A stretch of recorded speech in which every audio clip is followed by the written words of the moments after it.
Good afternoon and welcome to the 2008 campaign of the Malvern Prep Football Squad. Kevin Foninger alongside Chris Markowitz on SFBN for the call all season long. And today, Malvern Prep will take on Roman Catholic to begin their campaign. Now let's get into the non-league schedule, Chris. It's very important to get off to a fast start. Those are the words of Coach Dave Guerrero. This is a Malvern Prep team. Yes, they've got the Interact Championships over recent years, but they started off 1-4, and they want to set the record straight early, and they also want to be good on third downs early and clean up some of those early mistakes last season. Yeah, one of the things Coach stressed to us is Malvern beating Malvern. That's something he doesn't want to see. So in this game against Roman Catholic, a tough game out of conference, but you also have LaSalle next week and McDonough in Maryland. That's a tough program. So you really want to start off strong with a win here tonight, get some momentum moving forward for those tougher opponents because their out-of-conference schedule is always hard. It's difficult to get some wins early on in the season against those opponents. Coach called Petty a junior college, basically, the school out of New Jersey that they'll play toward the end of their non-league schedule. So now we look at some of the players to focus on for Malvern Prep. No surprise, a couple of blue-chip players at the top of the list. You have Keith McGuire. Let's start there from Clemson. But I know you want to focus on Drew Gunther as well, but it's a stacked squad and 22 seniors. You have great experience to work with if you're a Malvern Prep Friar this year. Yeah, this team is led by their seniors, 22 as you mentioned. McGuire, we'll start with him. He's the guy who got famous for that Sports Center catch, but you watch his defensive highlights. That's why he's going to Clemson. He is a scary man to run into. I call him a man because that's what he is at 6'4", 220.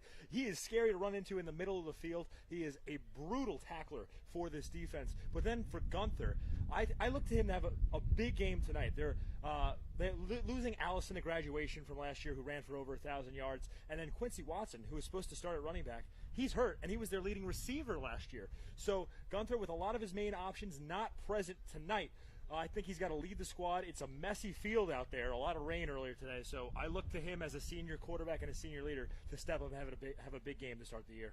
How about Roman Catholic? Won 2 of their last 3 games, only 3 wins in total last season. What do you know about them? They're breaking in a new quarterback this year, I understand. Yeah, Ryan Robinson in the first game out against Conwell Egan, he threw for 220 yards on just 10 completions. So 10 for 21, not a high completion percentage, but they had some big plays on offense in the passing game. So expect to see Ryan Robinson with some big passes out there. Malvern Prep has to slow him down, and if they can slow Robinson down, they got a good shot at winning this football game. Well, the sun is peeking out right now. It's been raining most of the day, 75 degrees, and winds blowing east at 17 miles per hour. Those are your conditions for tonight's game. We'll come back, and we will have kickoff and the first game of the Malvern Prep 2018 season on SFBN.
captains are meeting at the center of the field for the coin toss.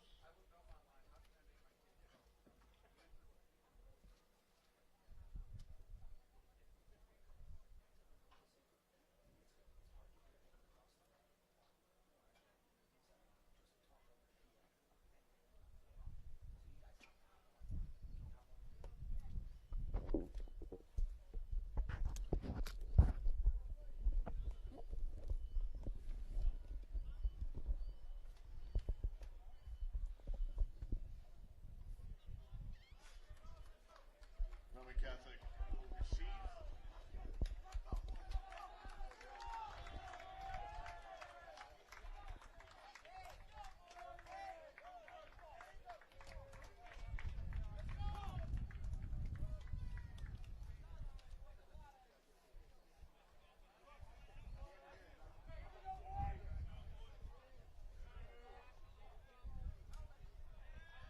At this time, ladies and gentlemen, we ask everyone to please rise. Gentlemen, please remove your caps. As on this Labor Day weekend, we remember our men and women of our United States Armed Forces serving both at home and abroad, as we honor America with the playing of our national anthem.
We're all set for game time on SFBN this evening. Thank you for joining us. Matchup between the 0-1 Roman Catholic Cahillites out of the Philadelphia Catholic League and the 0-0 Malvern Prep Friars getting their season started. Chris, excited for a season of Malvern Prep football, especially the way they finished the campaign last season. And speaking with head coach Dave Guerrera earlier this week, I know he's excited to get off to a fast start this year. I am very excited. This is a great roster that Malvern Prep has this year. I'm excited to see their offensive line play a lot. You know, with William Redden transferring in, they already had Hornerbrook, but that offensive line will be a force to be reckoned with. Both tackles listed above 6'4" and 300 pounds. The captains today for Malvern Prep: Keith McGuire, Drew Gunther, Nick Guerrera, and Jake Hornibrook. Those 22 seniors will be a big factor this season. And Keith McGuire has been quoted as saying it's great to have that kind of experience. Any one of the 22 seniors could be a captain on this team. Second season for Coach Guerrera. And he spent a couple of seasons at Westchester East. That was his first head coaching experience. A Cardinal O'Hara graduate in Guerrera. Was the quarterbacks coach for a couple of years under Kevin Pellegrini, and he interviewed when the Malvern job came open again after that. So they said you need to get more head coaching experience. Spent some time as the offensive coordinator at Episcopal before Westchester East and leading them to their first playoff appearance in a decade, and that led him to this Malvern job. And Chris, he loves it at Malvern. We got that sense. Oh, he does. He had great things to say about everybody from the top down. Loves the administrators there, loves the janitors there. Just had great things to say about the entire program. Cornelius West with the big boot, and it's received. Roman coming down the sideline. Midfield, West bringing him down, and it's always good when the big body kicker makes the tackle, but Roman's going to start off after the big return by the senior Ollie Fisher. Yeah, Fisher had a huge hole to run there, just took advantage. burst of speed, gets it all the way down to the 40-yard line. A great open field tackle, though, because otherwise he was gone for 6. So on paper, you would say that Malvern is favored to win this game, but again, that's why you play the games to find out. As Roman comes out in the purple uniforms with the gold helmets, Malvern defending in the white uniforms, the blue trim, and the silver helmets with the MP. First look at Ryan Robinson, the new signal caller for the Cahillites. The handoff goes off the right side. Brian Burton, the junior, and he is stopped by a bevy of tacklers, and I think the first there was John Turley, one of the seniors out of Westchester. Yeah, good job there by Turley and the entire defensive line. Good pursuit, keeping that run to just about 2 yards. There was a hole there for a moment, but they closed it quickly. Second down and 8 from the 38-yard line. Malvern's very excited about their linebacking core. When you have guys like Keith McGuire playing alongside Nick Guerrera, it's going to make any team's season a whole lot better. The leadership there in the middle. Robinson again, the handoff to Burton. This time he's got a seam, and he's out across the sticks to the 25. And I'm impressed early on by Roman Catholic's running game. They've had a couple of holes on the first 2 plays opened up on that right side of the line. The right tackle and right guard doing an excellent job of protecting for their running back. At around 9 there, and it's 1st and 10 from the 25. Interesting start so far. We'll see if Malvern can keep Roman out of the end zone. After the first down of the ball game, a little over a minute in. Man in motion, Robinson again. The handoff to Burton. Jukes outside, spins back in, and he's taken down on the far sideline. And that's 3 straight plays now. Carries on that right side of the field, so Malvern Prep got to make an adjustment here as Roman Catholic's finding a hole on that right side of the defense. Hussey was over there, one of the players who made the tackle for the Friars after the 6-yard gain. Burton was one of the experienced players for Roman last season. We mentioned the new quarterback, but Burton not necessarily new, as he's able to get knocked down. Good job by Malvern. They read it right. Harry Stinger, another senior. I feel like I'm going to say senior every single play for the Friars. That was a key stop. And here it is, money down. You see it for the first time this year. That's something Coach Guerrera talked to us about. The players on the sideline saying money down, 3rd down. They really want to execute both offensively and defensively in these situations. 5th play of this drive that started at the 11:51 mark. Coach Guerrera said his team was not sharp on 3rd downs in non-league competition last season. Robinson again. The handoff is stuffed in the backfield. Big loss, and guess who? Keith McGuire was there for the stop. And that's not a guy you want to see coming full speed at you when you've got no momentum in the backfield. A bruising linebacker. And let's see if Roman Catholic might go for it here. McGuire had offers from Alabama, Ohio State, North Carolina, Notre Dame, but ultimately decided to go with Clemson. He had a good relationship with their D coordinator, Brent Venables. And it's a Clemson team that has a DL known as the Power Rangers this season. Farrell, Bryant, Lawrence, Wilkins, all potential first-round picks, so they know their defense, and they're getting a good one in Keith McGuire. But now McGuire and company, they got to hold it on 4th and 7. Timeout for Roman to go over the play call. And not sure if Roman's calling this timeout. Maybe they were trying to get Malvern Prep offsides or trying to, confuse their defense. Maybe they're going to kick the field goal here, but they came out 5 wide. They are very confident in their passing game, so I wouldn't be surprised if they do try to go for it here on 4th down through the air. This is a Malvern team that returned 7 offensive starters, 5 defensive starters, running that no-huddle spread look that we'll get a chance to see if they can get a stop here out of this 4-4 stack. D coordinator Joe DiTullio, former Springfield Delco coordinator, had been holding the reins when Guerrero joined the program last season. Chris, early on, what do you think is going to be the key to this Malvern defense stopping Roman's running game on this muddy field? Well, I think that they've got to do a better job at the line. Roman's been doing a good job with their right guard and right tackle, opening up holes for their backs. So far, Malvern Prep, though, in the last couple of plays has made the adjustment. That is the adjustment for them to make thus far. So after the run by Fisher, now Burton, the junior, back in the game at running back. Robinson, straight drop, fires, and that's incomplete. There's the stop. Malvern was good on 3rd down, better on 4th down, and they'll get a chance on offense. Yeah, an errant throw there from Robinson. Had a chance there, had an open receiver actually in the middle of the field. He didn't see him, however. And a big defensive stop there for Malvern. And as you mentioned, we're now going to get a chance to see what they do on offense with Drew Gunther out there starting his senior year. Drew Gunther took over midway through his sophomore campaign, threw 8 touchdowns over the final 5 games, was the starter last year, and he's back again this year. And Coach Guerrero said he's going to let this season do the talking for him in terms of college offers, as he is not committed as of yet. Out of that spread, it's Gunther calling signals. Play action, pass, McGuire dropped it. Little case of moving before he secured the catch. Well, pass was a little bit behind him too, but right away, Malvern going to the air. And as you were saying earlier, this is going to be the year that determines where he goes to, but he already has offers from Fordham, from Brown, from Albany, and from Georgetown, so we'll see what else he could add to on that offer list this season. Trips left here, and the handoff going to the right side, and that is Nick Guerrero. Again, the running back by committee. Guerrero, a solid wrestler. That's usually the type of player you have in that fullback type role, the big bruiser. A nice little run for a short gain. Yeah, well, with Watson out, they're going to have to string something together in the backfield. 3rd down and 10, and it should be noted that that southwest side of the field at Maxwell Field is the muddiest. It was raining until 4:30 and it stopped, giving us a nice window for some football here without rain.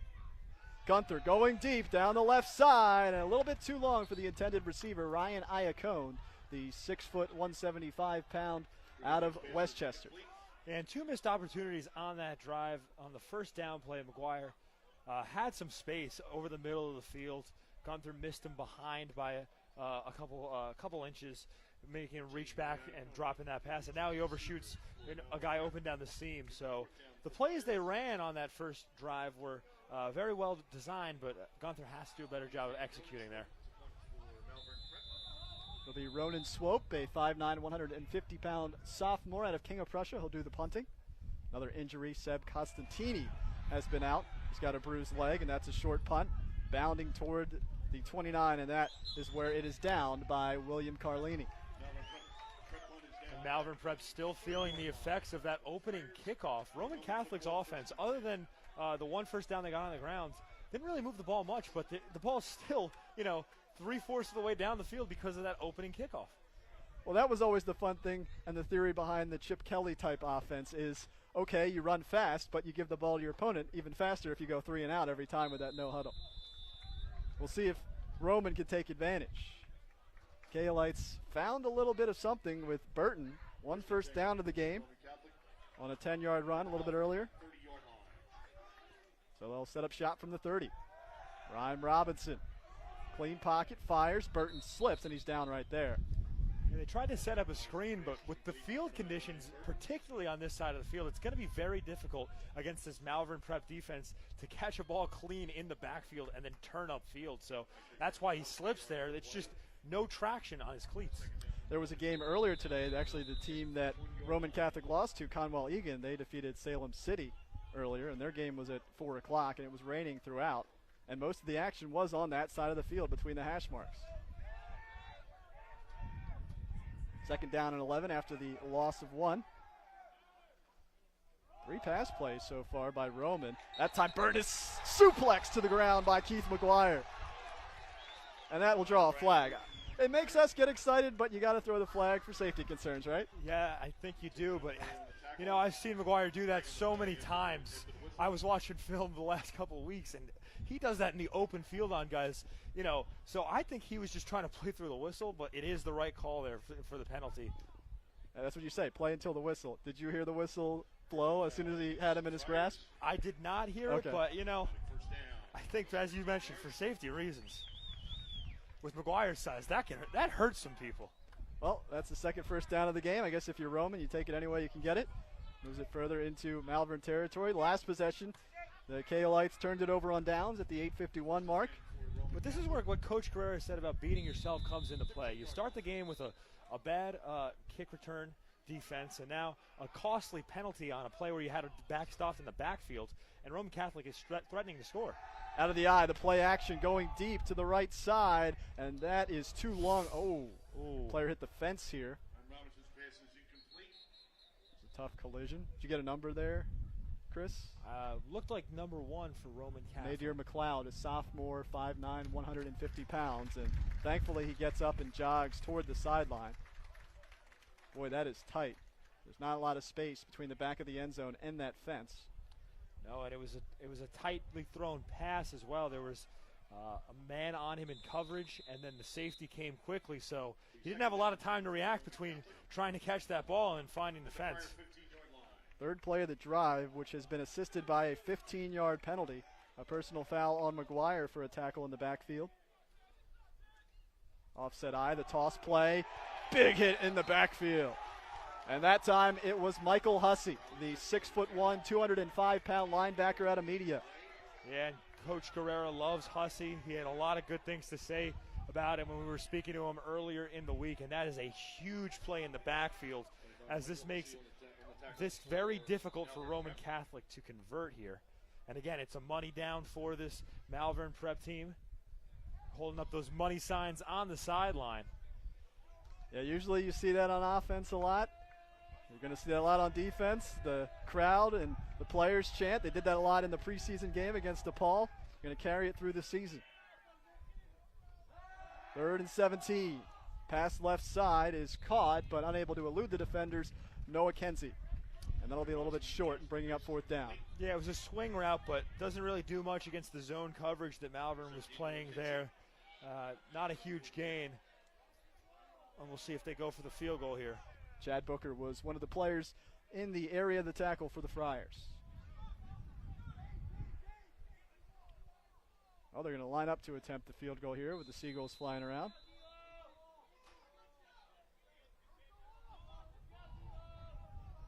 Ryan Flaherty, a junior, is in charge of the duties. The kick is up. And it is good. So Roman takes a 3-0 lead with 5:23 to play in the first quarter. 5 minutes, 23 seconds. Yeah, and that's a product, again, of that early kick return and the penalty by McGuire for the, the excessive, the unnecessary roughness on the tackle. So Malvern down 3-0, all because of some undisciplined play early on here.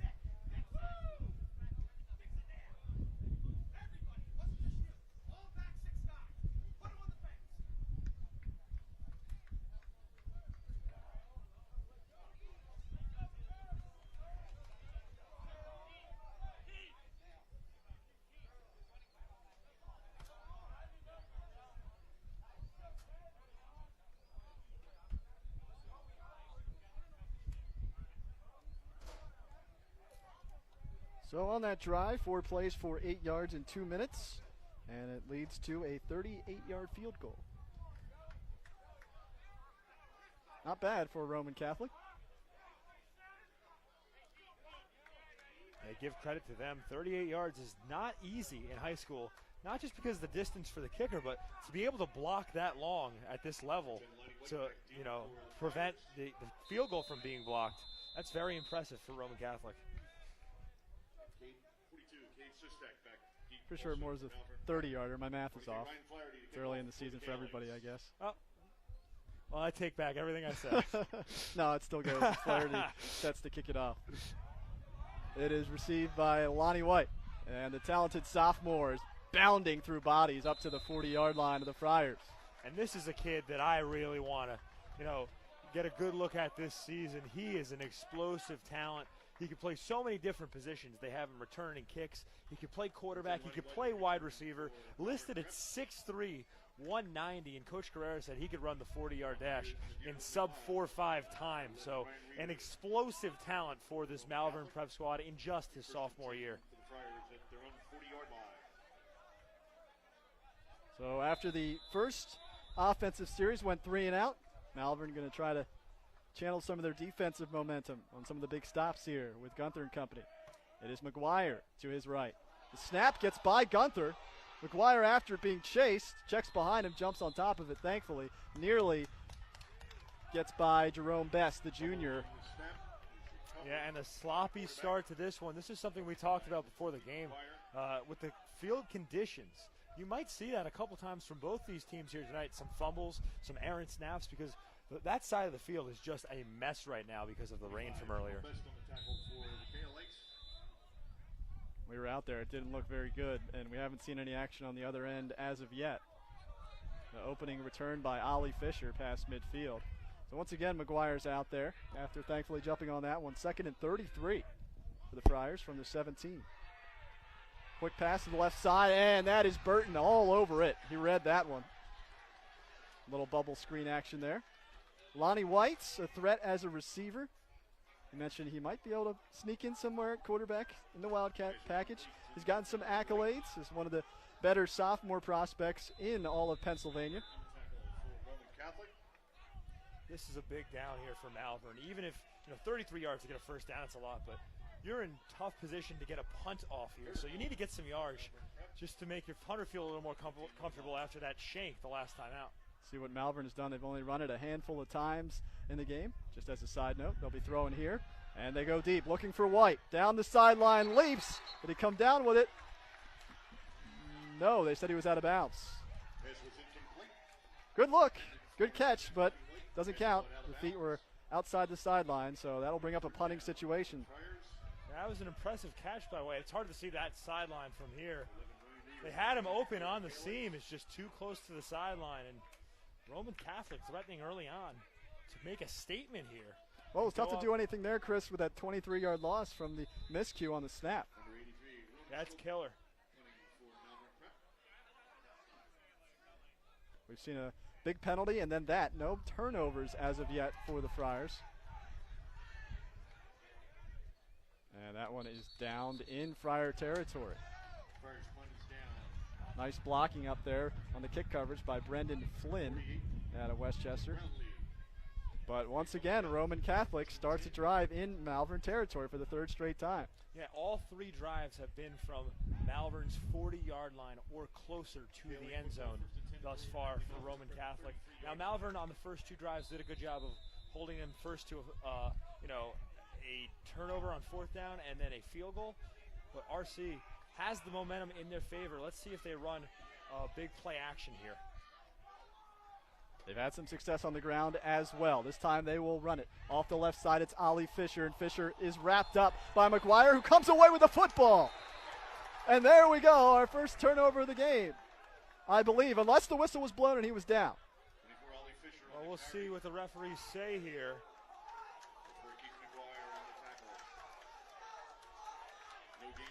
Now, Chris, I'm curious to see your view of that play because McGuire came out with the football in his hands. Now, however, that knee might have been down. From what I saw, I thought the knee was up, but it's tough from up here. Oh, yeah. And it's tough without replay, obviously. Hey, you know what that means, though? It got the sideline fired up. It means that definitely defense did. is that much closer. Defense bringing back 5 starters. McGuire's been very active here early on defensively. That was his 2nd tackle only, but he's been in on a couple of plays in the backfield as well. Got a flag off the snap. Robinson zinging it to the right side, dropped by McLeod. In coverage there for Malvern Prep, Taiji Leash. Check on the flag. This may be our first offensive penalty of the game.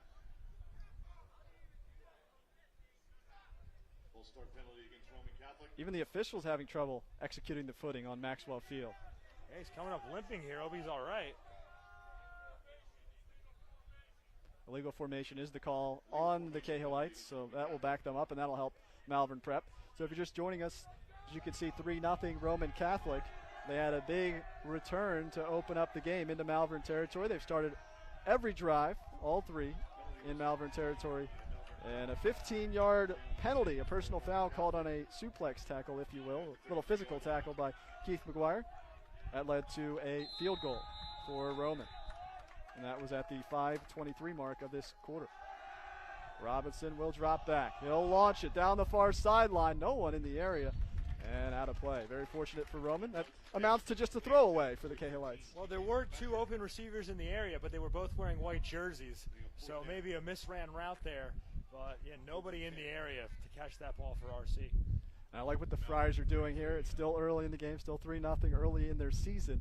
And they're trying to use the defense to energize the offense, which has had 2 3-and-outs so far. And once again, it's been tough to execute the footing with the mud there for a passing team in a field that's seen a lot of rain. It was pouring all day until 4:30 today here. Robinson, we've yet to see him do a lot of damage through the air. It's been mostly Burton, who's up around 30 yards for the day. Quick screen pass, it is Burton. Burton knifing through the defense. A low tackle, and he is tripped up, but it is a first down for Roman Catholic. That is just great play design on what was 4th down, going for it with a screen pass, keeping him away from that linebacking core because they came blitzing home. And a big pickup for Roman Catholic. They're looking really good early on here. And Burton has been solid. He has. He's been impressive both on handoffs and as a receiver thus far. From the Malvern 18, the 3rd first down of the game for Roman Catholic. Friars have yet to record a first down on offense. Final 2 minutes of the first. There's Burton again. Nice athletic spin move and toward the end zone, and he is in. Touchdown. Cahillites, an 18-yard run by Burton. Yeah, Burton has been tough to stop tonight. Having himself a great game thus far. And Malvern's got to be frustrated with the way this one started.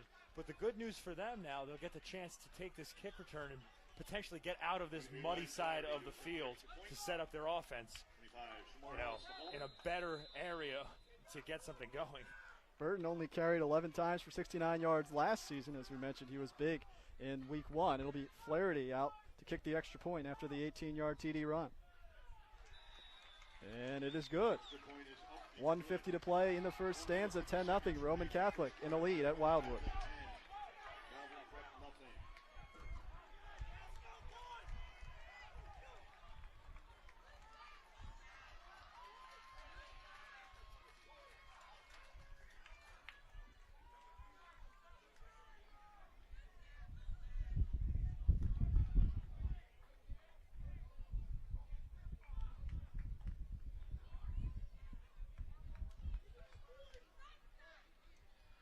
Thanks for joining us tonight on SFBN, under the lights at Maxwell Field in Wildwood, New Jersey. Roman Catholic and the Catholic League itself has had a relationship with Wildwood, and the Cahillites played last year as well at this field. And a nice treat for Labor Day weekend, and thankfully the rain has held off here. The final tallies on that drive, 5 plays, 1 minute and 40 seconds, and 33 yards, ending in an 18-yard run by Burton. And the last scoring drive by Roman, 4 plays. And you got to think, going through, you got to look at that field position battle if you're the Friars. You want to improve that and at least make the Cahillites start on their own end of the field next time out. Yeah, the ball has not been on the Cahillites side of the field thus far. So Malvern's got to put some pressure on him here. Let's see if they can get a good kick return and ignite this crowd here in Wildwood. Sostek and White back to receive. It's to White again, who had a 20-yard return last time out at least. Finds a seam, slips in that footing, and he's down. Credit the turf for that tackle at the 30-yard line. Yeah, he had a hole there, but as you mentioned, the turf just took him down. But you know what? You got to give a lot of credit to this Roman Catholic team, too. I know we're saying the turf is playing a big factor, but they've been on offense this whole first quarter on that side of the field, and they've executed flawlessly thus far. So, and defensively, credit is due. Sorry about that. Defensively, Coach Guerrero said that they would bring the house, and that's exactly what they've done, making it tough for Gunther to throw.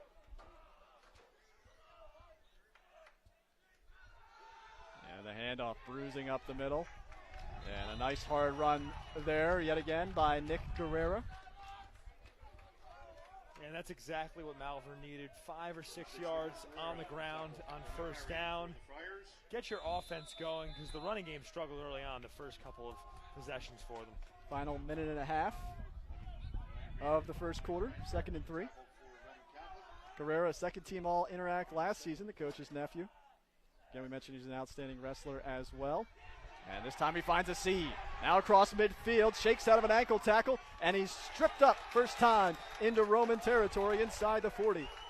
Yeah, big hole opened up there, and then Keith McGuire with a block downfield coming from that wide receiver position, which allowed for the extra couple of yards towards the tail end of that one. Great play design there for Malvern Prep. 22-yard gain to the 38-yard line of Roman. And why not? Go back to the run again, but stopped in the backfield this time is Guerrera. Guerrera getting looked at by Westchester, which Coach Dave Guerrera said might be a good fit for him. But again, he's got this whole season to play out to get other colleges maybe interested. He's a talented player, both offensively at that back position and defensively as a linebacker for this squad. 2nd down and 10. 4 wide spread look. McGuire on the near side, Lonnie White on the far side. Your outside receivers. On a slant, it's White. He's in space, makes a man miss, and stopped a little bit short of the goal line inside the 5.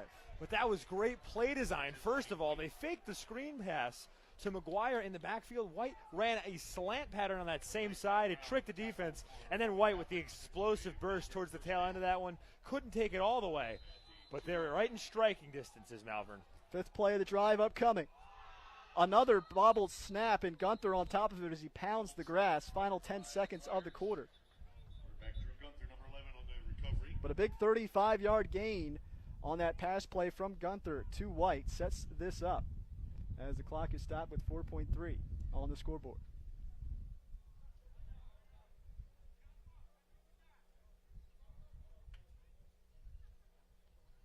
It looks like Gunther's talking to Coach Guerrera, trying to figure out what went wrong there. You got a chance to look at White, Chris. You finally got a chance to look at White. What we were waiting for was actually a penalty, a legal substitution called against the Cahillites, so that will explain why there was that pause. Penalty brings the ball to the 1-yard line. And they move it to the 1 now. I love the old half the distance to the goal. Half the distance to the goal, yeah. I mean, right here, Gunther could just reach over on a sneak.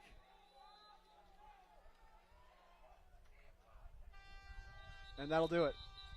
Clock rewound. They started it up again, and that'll end the first quarter. So it'll give the Friars a chance to talk it over as they head to the second quarter, down 10-0, but in striking distance for their first points of the 2018 campaign.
Switch the end of the field, and now it's time for a look again at the Malvern offense to start the second quarter. Can they punch it home and finish this one?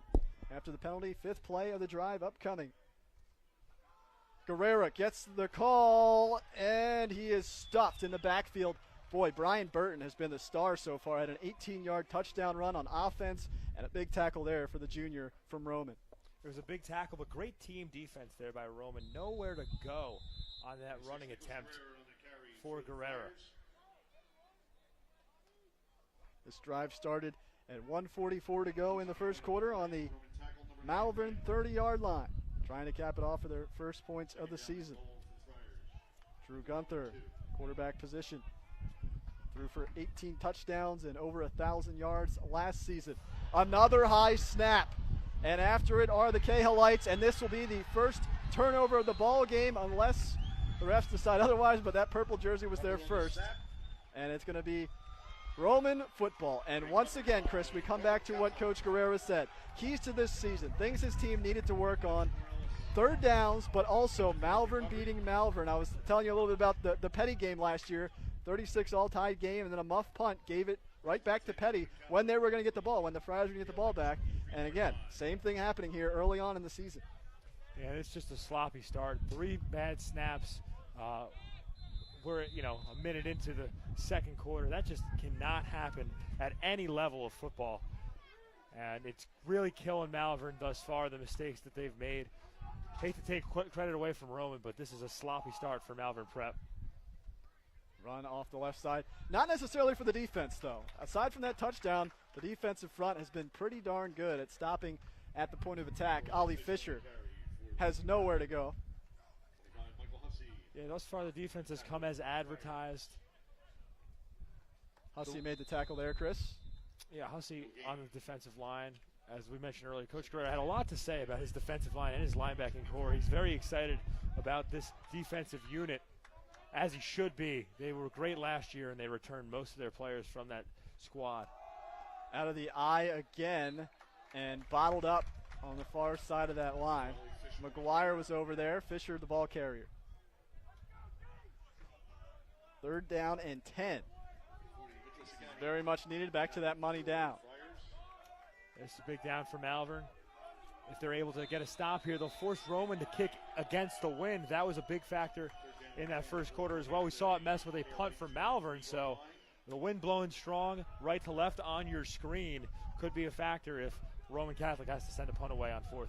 Friars have stopped every third down but one that led to a Roman touchdown. And they'll hand it off up the middle, playing it safe to Burton. And the tackle, a couple of players there. Mitchell Zingani, the junior out of Westchester.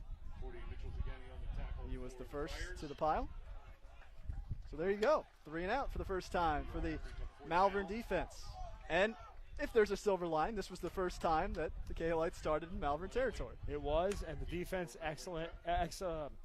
executed flawlessly there. Didn't even allow a yard. And now this is tough. This is a tough position to punt from when you consider the wind and the field conditions on this end of the field. It had an effect on Malvern. Will it mess with Roman Catholic? Wind blowing out of the east, so almost straight at Flaherty. A little bit angled across the field at 17 miles an hour, almost blocked. Gets the side-winding kick away, and it will go out of bounds at the Malvern 49. So good field position for the Friars, their best starting field position of the night so far.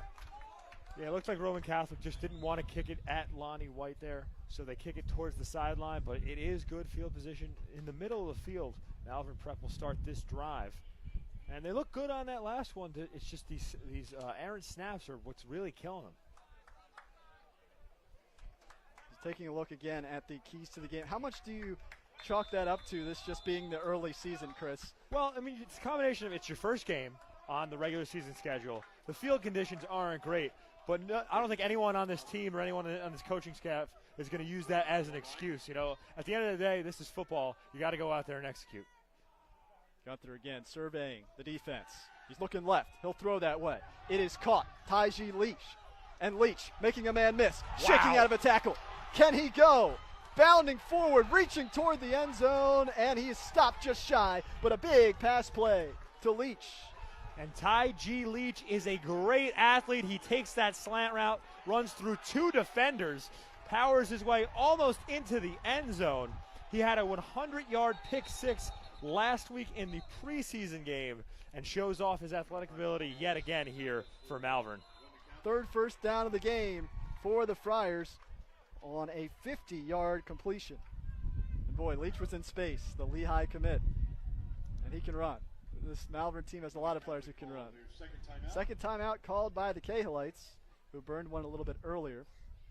And a chance to take a look at some of the other players. Chris, we mentioned the quote-unquote blue chip guys, the guys we know where they're going for college, Keith McGuire, Jake Hornibrook, but Coach also alluded to some other players, and we asked him a question, are there younger guys that have stepped up and really jumped out and impressed you? And he said there were a lot of them, actually. You take a look, and we haven't mentioned his name here, but you got a roster of 22 seniors, 22 juniors, 23 sophomores, and 1 freshman. And you got to be darn good to be that one freshman who made the team, and that's D'Angelo Stocker. Coach really likes what he's going to bring to the future. But there's some other guys as well who Coach Guerrero mentioned. Stocker's a guy with some 4.4, 4.5 speed in just his freshman year. He played last year as an 8th grader for their JV team, I believe. And Gunther's in. Malvern Prep is on the board. It took a little while. They were here a little bit earlier, the fumble, but this time Gunther cashes in, and the Friars are that much closer. And I really like that play call when you consider how they were struggling with snaps. You get it on the half-yard line. You have Gunther go under center and just dive forward for the touchdown. You get the points, you get your confidence up, and you have your first touchdown of the year. So that one's easy. 2 plays, 16 seconds. 51 yards on that touchdown drive, capped off by a 1-yard Gunther run.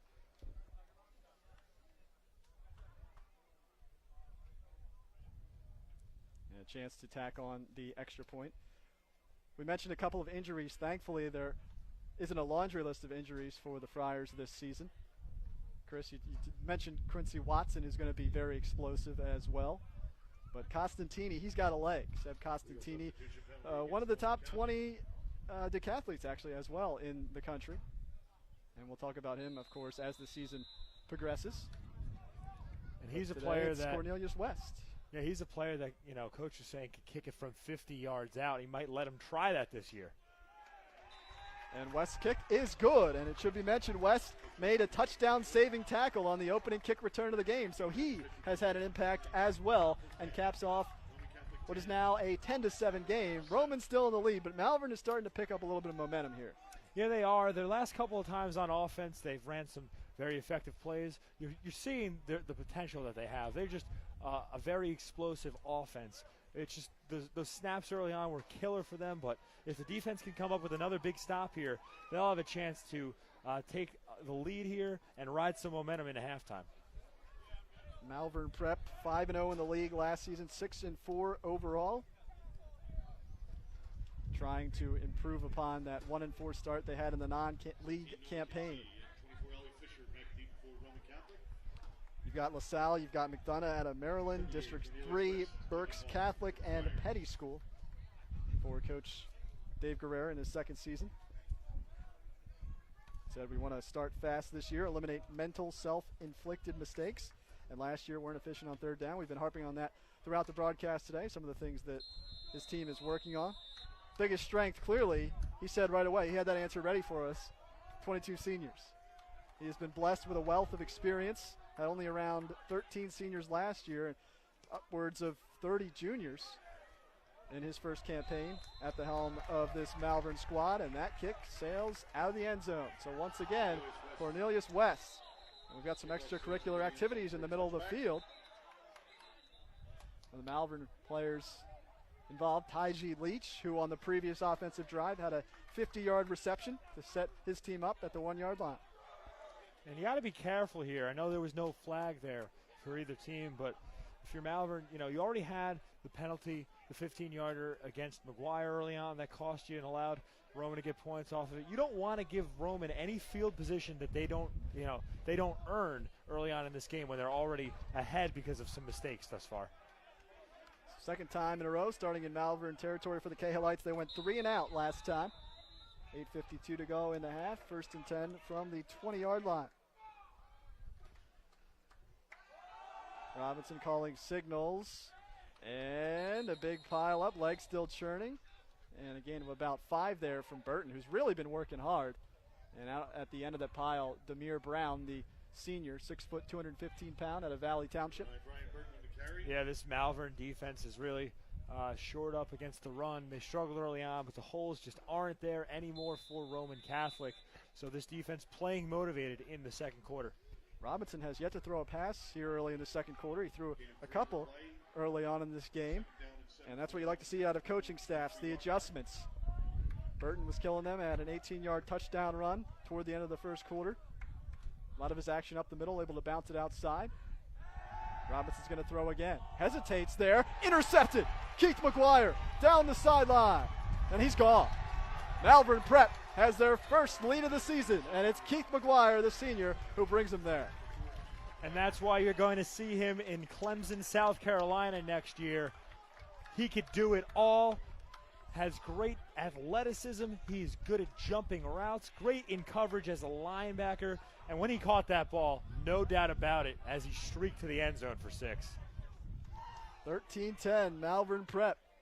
Around a 20-yard interception return for McGuire on that short pass. That was a little bit easier, I'd say, than his number 2 highlight on SportsCenter Top 10 against the Haverford School in terms of catching. Thrown right to him there, read that route beautifully. West, the boot into it. And he's perfect for PATs on the season, 14-10, Friars in front. And in a matter of less than a minute on the scoreboard, the game has changed dramatically.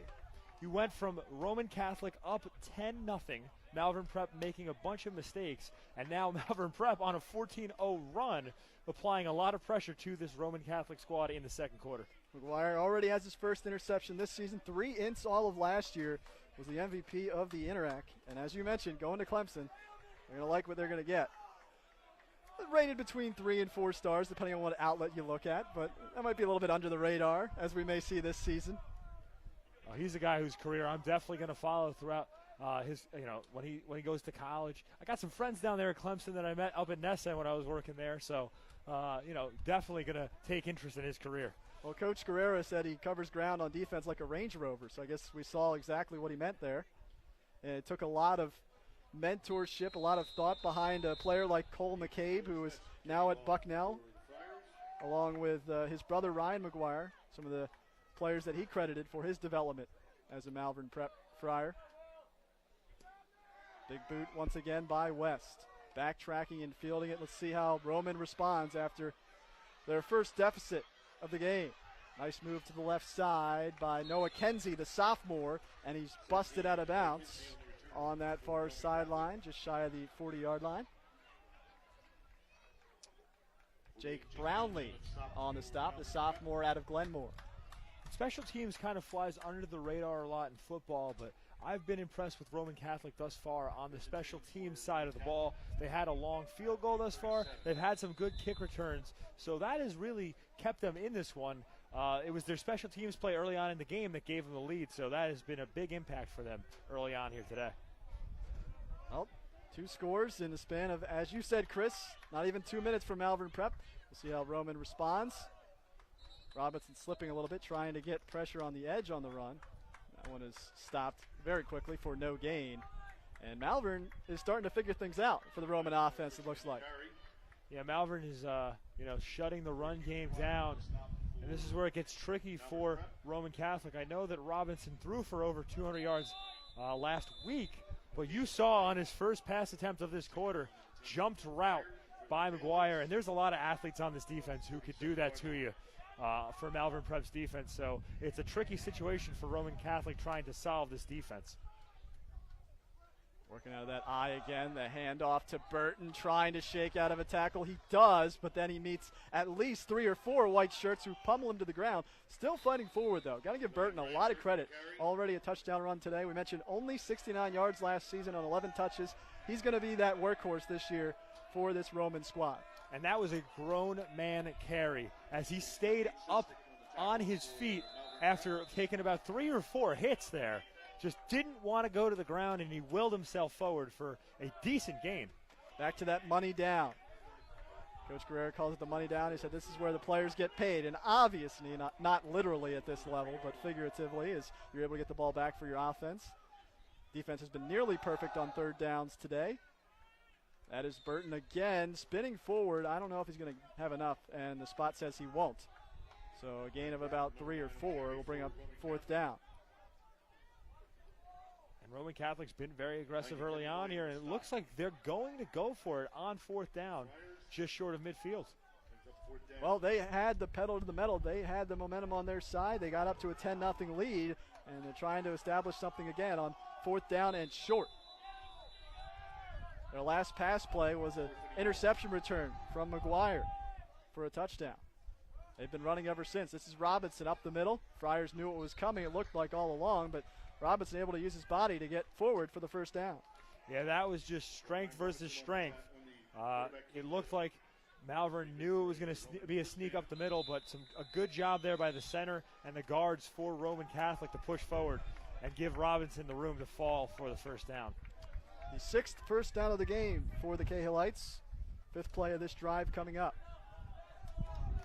We've seen 2 turnovers, one on a bobbled snap by Malvern actually earlier in this quarter at around 11:13, and then the interception returned for a touchdown. Fisher is stood up at the line immediately.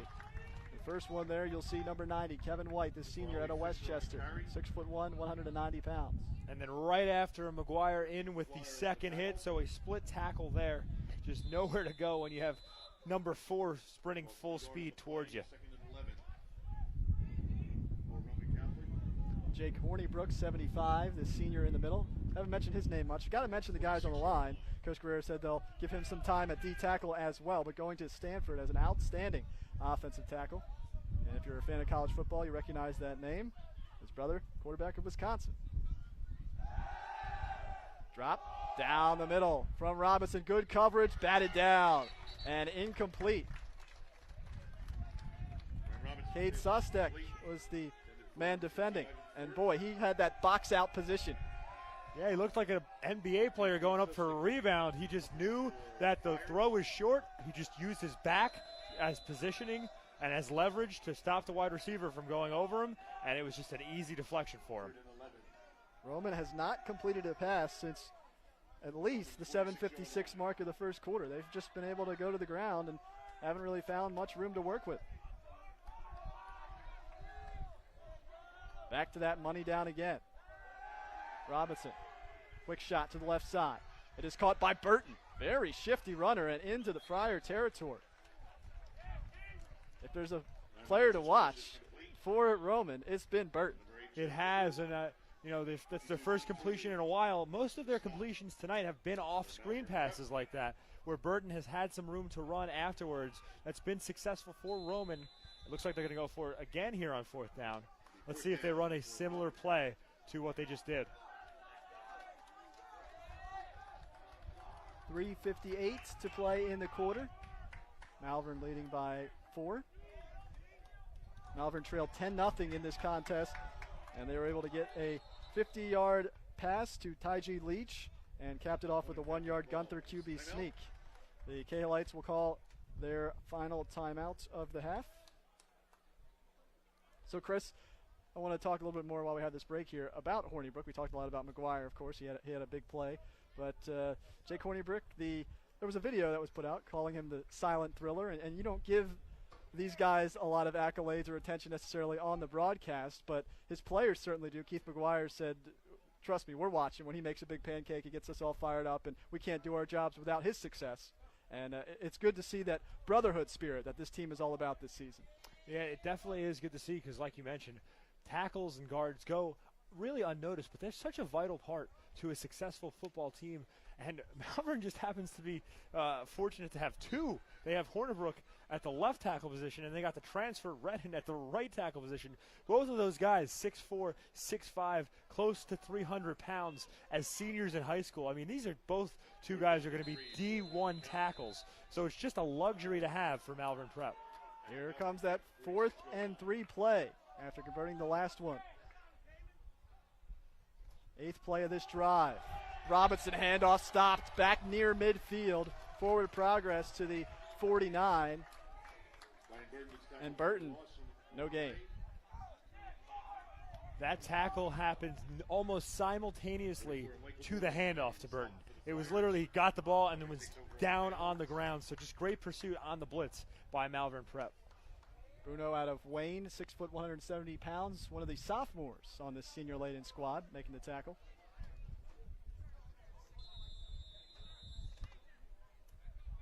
So, all in all, 8 plays, about 20 yards, and a turnover on downs. Back to Malvern Prep. They scored on their last offensive opportunity. It's been a while since the offense has been on the field. 8:52 was their touchdown, and then an interception return from McGuire. 14-10, the Friars lead in their first game of the season. Drop back from Gunther, going deep, down the left side of the field. Caught! Touchdown, Malvern! Ryan Iacone. Yeah, Iacone is a speedster. They ran a trips formation on the left side of the field. He was in the slot, broke out to the seam, and it was a perfectly placed ball on the deep route by Gunther, and that is why he's got D1 schools salivating at the mouth trying to get this kid to come and play quarterback for him. That's his second 50-yard pass play of the game. That one goes for a TD. Yeah, Ryan Iacone was one of those names that Coach Guerrero mentioned. It's tough because they have so many senior leaders to mention everybody as flags fly before we can get the extra point off. But another key piece to that wide receiver core. And even more special with Watson, the top receiver, being out for this game.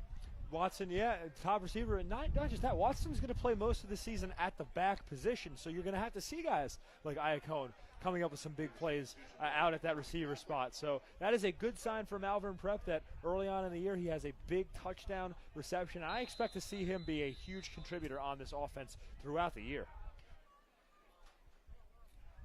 Drew Gunther has accounted for 2 of the TDs for the Friars. And once again it is West who boots it straight through the uprights. So one play, 50 yards, about 10, 15 seconds. And Iacone has his first TD of the season. 21-10 Friars.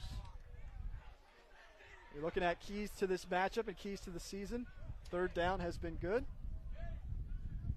And the other thing, and I say the other thing, I don't say it lightly for Coach Dave Guerrero and staff, has been those miscues and Malvern beating Malvern. And they have been there early, but once again, Malvern showing that they're able to overcome them here early in the season. Yeah, there have been 2 different teams tonight. They were Malvern in the first quarter with some sloppy miscues, some bad snaps, some penalties, and Malvern in the second quarter, perfect execution, dominant offense, and dominant defense. A reminder that tonight's game on SFBN is brought to you by Granite Run Buick GMC in Media.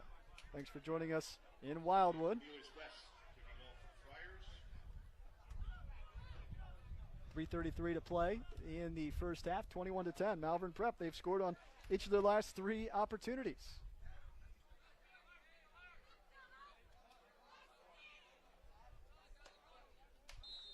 And all the scoring has taken place on the muddy side of the field. Yes, it has, and that's probably been the most impressive part.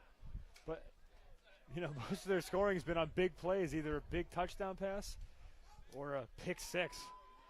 Got to give Cornelius West a lot of credit. He booted one on a touchback out of the end zone that time. Pretty nice kick there, and that is fielded by Kenzie, taking it back again to that far sideline and knocked out of bounds. That kick coverage team doing a wonderful job for the Friars here, and this is more like it, I'd imagine Malvern Prep fans are saying here. Yeah, and you know, I know you alluded to it in the first quarter. First game of the season, a lot of teams come out sloppy, but they've gotten the kinks out, and they are flying on all cylinders right now. So if you're Roman, we've given them some credit. Burton's playing well. Robinson is doing a good job with the handoffs. Haven't tried anything too explosive outside of that interception they gave up. But they had a 4th down conversion. They've converted on a couple of 3rd downs here. However, things are starting to turn against them because they're becoming one-dimensional on offense. Yeah, Malvern's shutting down their offensive game, in the run game, As here again, you're going to see a carry for nothing. And when you're handing the ball off twice and getting no yards, it's very demoralizing for your offense. Guerrera for the tackle. We've called almost every Malvern player's name in the course of tackles, coming up on that 3:15 mark in the second quarter. I think Malvern wants to take a break. Roman has used their timeouts. Friars have yet to use one, so they will do so. And just to finish up what we were talking about earlier on Hornibrook, great kid all around. You've got that 6'5", 275 frame. And usually when you're talking to offensive linemen on football teams, especially at the college level, a lot of them are some of the smartest guys on the team. I mean, they know the plays even better than some of the skill position players, and they have to. He's got a 4.0 GPA, does Hornibrook. Stud in basketball as well, all state, all daily local, all interact on the football squad. And I mentioned Alex, his older brother, starting at Wisconsin. His older sister, Mackenzie, swimmer at Penn State. His mom played basketball. His dad played football in college at Gettysburg and Temple, respectively. I got to imagine that, Chris, the mini golf affairs are pretty darn competitive in that family. Yeah, I have two brothers, and you know, we're not that the most athletic people. And mini golf between us is very intense, so I can only imagine what it's like being a member of that family. But a great family, and you know, the biggest thing I'll say about Hornibrook is he's a student and an athlete. You know, that's what you like to see from kids this age. A kid going to Stanford, that's pretty good stuff. McLeod making moves, shaken into space, bounces off a couple of bodies, and he is finished up by Tyler Frank, the 6 foot, 225-pound junior out of Westchester.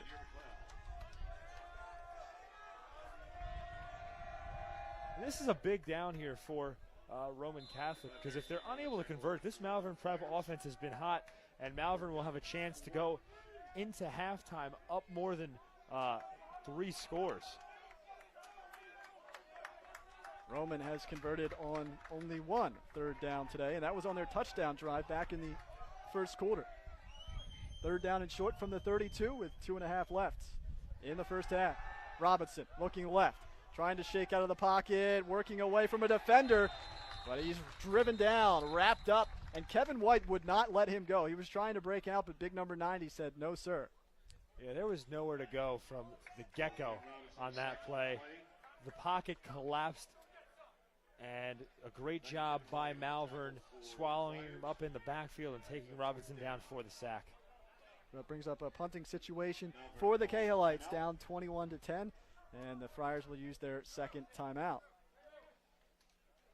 So moving along, Chris, we were talking about some of the key players for this team, and you've touched on it a couple of times. Will Redden, a transfer from Kennett High, 6'6", 295, expected to be a force on the O-line, and Coach Guerrero said, well, he looked raw when he came in. We expected him to be a raw talent, but we've been very, very pleased with his development and his progression as a blocker, and so that size has some skill to go with it as well. Yes, it does, and you know, you put him on the right side of the line, which is stereotypically the weaker side of the offensive line, but at the high school level, I mean, come on, 6'6", 300 with even a little bit of skill, even a little bit of mobility, that is just tough to get around at this level of football. And so we get to that punting situation with 2 minutes and 22 seconds to go. Malvern still with a timeout in the first half. The Friars trailed 10-0 after the first quarter, but they have turned it around, scoring on their last couple of opportunities. A 1-yard Gunther run made it 10-7. Keith McGuire, a 20-some-yard interception return, and Iacone with a 50-yard touchdown reception. Those are your last 3 scores for the Friars. And boy, is this a short punt. Another good opportunity for Malvern Prep, right around the 35-yard line of Roman. Yeah, 2-minute offense, but you're already, you know, 2/3 of the way up the field here, so Malvern's got plenty of time to run some plays, get it in the end zone, and take a big lead into the half. Another one of the stories for the Friars this season is what we'll see out of the running game. And you mentioned we have yet to determine that because A, it's the first game of the season, and B, Quincy Watson is hurt. But you've got guys like Guerrero running back by committee, and Gunther is going to be, of course, passing when he has the opportunity out of this spread. And it'll be interesting to see how that develops to replace a player like O'Shawn Allison, who left for Ohio. Very outstanding runner who burst onto the scene his sophomore season with over 1,000 yards and duplicated that feat. And it's been a somewhat penalty-free game to this point, for the Friars at least. This flag is going to be on the Cahillites. The one penalty, though, that we were alluding to earlier in the game with Malvern beating Malvern was that 15-yard personal foul that led to the first score of the game for Roman. But since then, I can't remember another yellow flag on Malvern Prep. Pass on the near side, receiver goes down. They were looking for Iacone. There's a flag. He said, yeah, I was interfered with. And the referees concur. That flag on Nadir McLeod, the sophomore. Yeah, McLeod not happy with it, but I've never seen a defender happy with a pass interference call in my life. It was a blatant pass interference as he shoved Iacone from the back, which caused him the trip on the route. So 2 penalties for Roman. Roman had been fairly disciplined as well on the penalty standpoint. Committed only around 3 or 4 up until that point. But 2 straight penalties.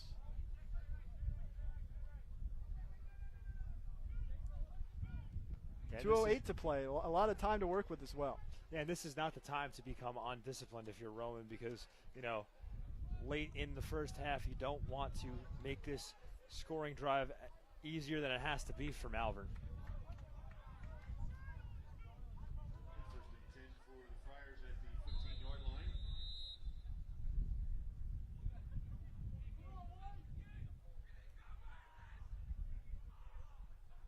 And it is Brendan Flynn who snaps it off. Gunther will throw the route to the end zone on the high fade, looking for McGuire. It wasn't there. Good coverage on the play. Yeah, very good coverage. That's a matchup you usually see McGuire win no matter who's guarding him, because he's just got great speed and size, but unable to come away with that fade route. Well, McGuire somewhere only around 19 receptions last season, but 5 of them went for touchdowns. I'd say he's a red zone target. And why not use him?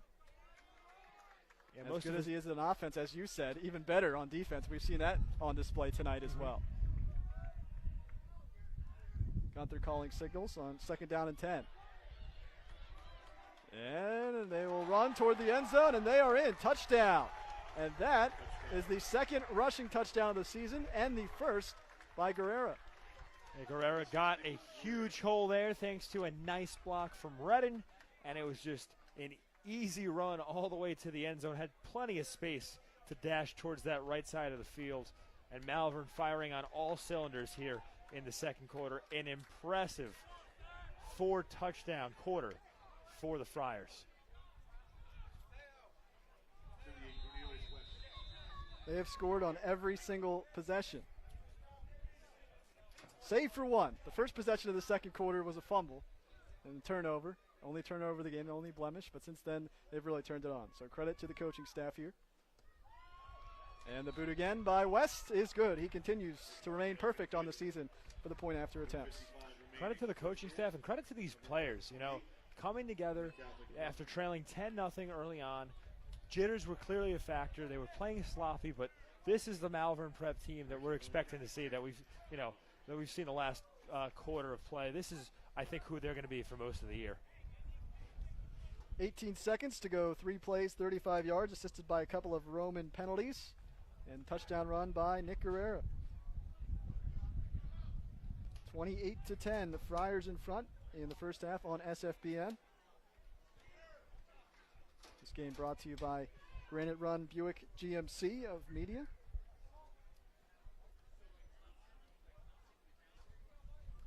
So pretty much what Coach Guerrera told us coming into the week. Sometimes coaches like to sugarcoat things. They use a lot of cliches, but we've seen that transpire. We saw a little bit of some of the things that plagued them last non-league season, and now we're starting to see them turn on what they displayed toward the end of the year in the Friars. Yeah, this is what we expect from them this year. They have 22 seniors, and with leadership like that, there really isn't much of an excuse in a year like this to have sloppy play. Credit this senior leadership squad for the start that they're off to in this game.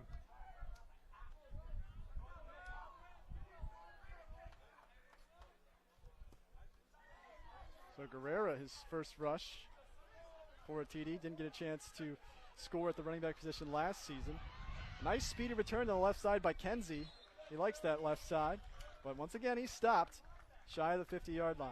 He's had some nice returns, and I mentioned that earlier. That's been a bright spot for Roman tonight, is their special teams, but after some big kick returns, the offense has really struggled to get anything going. This Malvern Prep defense has just been dominant here tonight. William Carlini brought him down. Nice gang tackling philosophy on special teams for Malvern. Roman Catholic started each of their first 3 drives in Friar territory. Since then, they haven't even gotten close to that 50 in terms of starting field position. We've seen a lot of bunch I formation type look. Rarely have they gone to this spread look. We'll see if they throw out of it. They will. It's that short screen pass, and they'll blow it dead. They said it was a forward pass. The pass was intended for Ivan Thorpe. Well, Ryan Robinson's pass is incomplete. It was close. It looked like it was close to a lateral pass. So Roman getting a break there, potentially. But yeah, that was a dangerous pass, as that could have easily gone for 6 for the 5th touchdown of the quarter. See on the near side, Nathan Dollar was speaking things over with James Hayes, getting things set. Hayes is taking the single coverage on the near side. And the handoff on the draw play. McGuire spins him down. Had a little help as well. Burton was absolutely destroying early on, and he's been quiet since. A lot of credit goes to the front of Malvern Prep.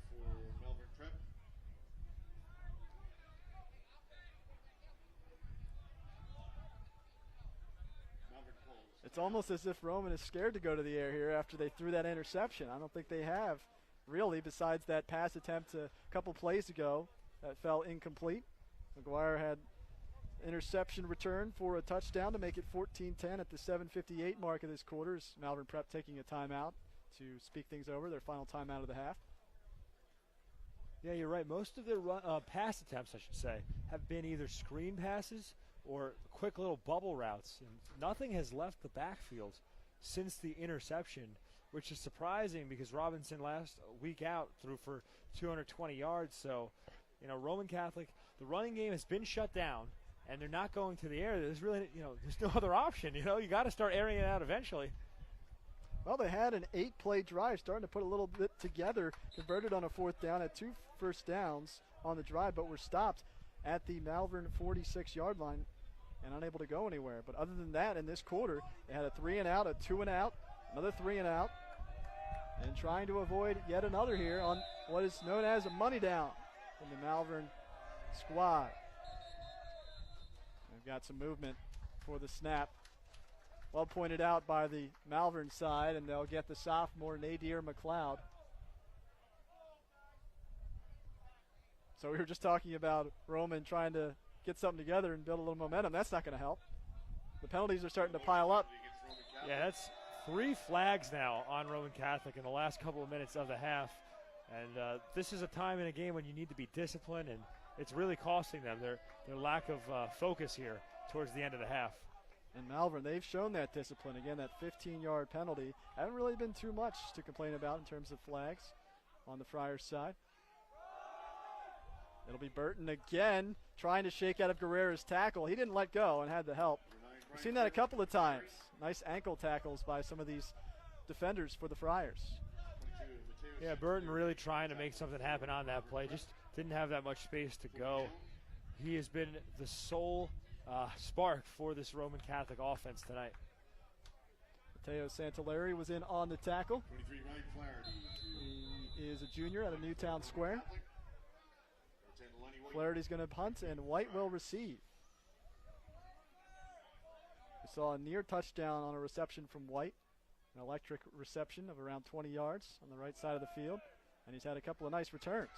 Picks this one up off the grass, and he is off to the races through the middle and bounds over a tackle. It took 3 men to bring him down there and into Roman territory at the 42. Yeah, some nice moves there by White to get a big gain on the return. And this sets up Malvern Prep on the Roman side of the field. They have a chance to add to their already big lead.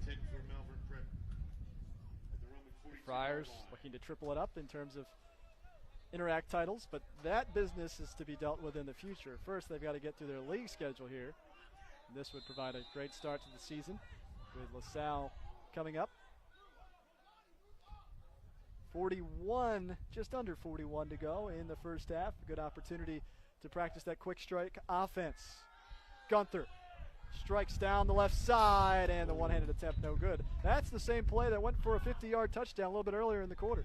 It is. It was the trips to the left with Iacone going out on that seam from the slot, but Gunther just a bit off on that throw. Otherwise, it would have been another big-time scoring strike. Roman led 10-0 after the first quarter. Malvern, to open up the second, they had to drive all the way down to the 1-yard line of the Cahillites, then turned it over on a fumble. But since then, they've been perfect, scoring on every possible offensive opportunity and an interception return for a touchdown by Keith McGuire. Second down and 10. Gunther snaking his way through the defense and wrapped up. Got to get back to the line. That pass to Iacone. 22 seconds left now.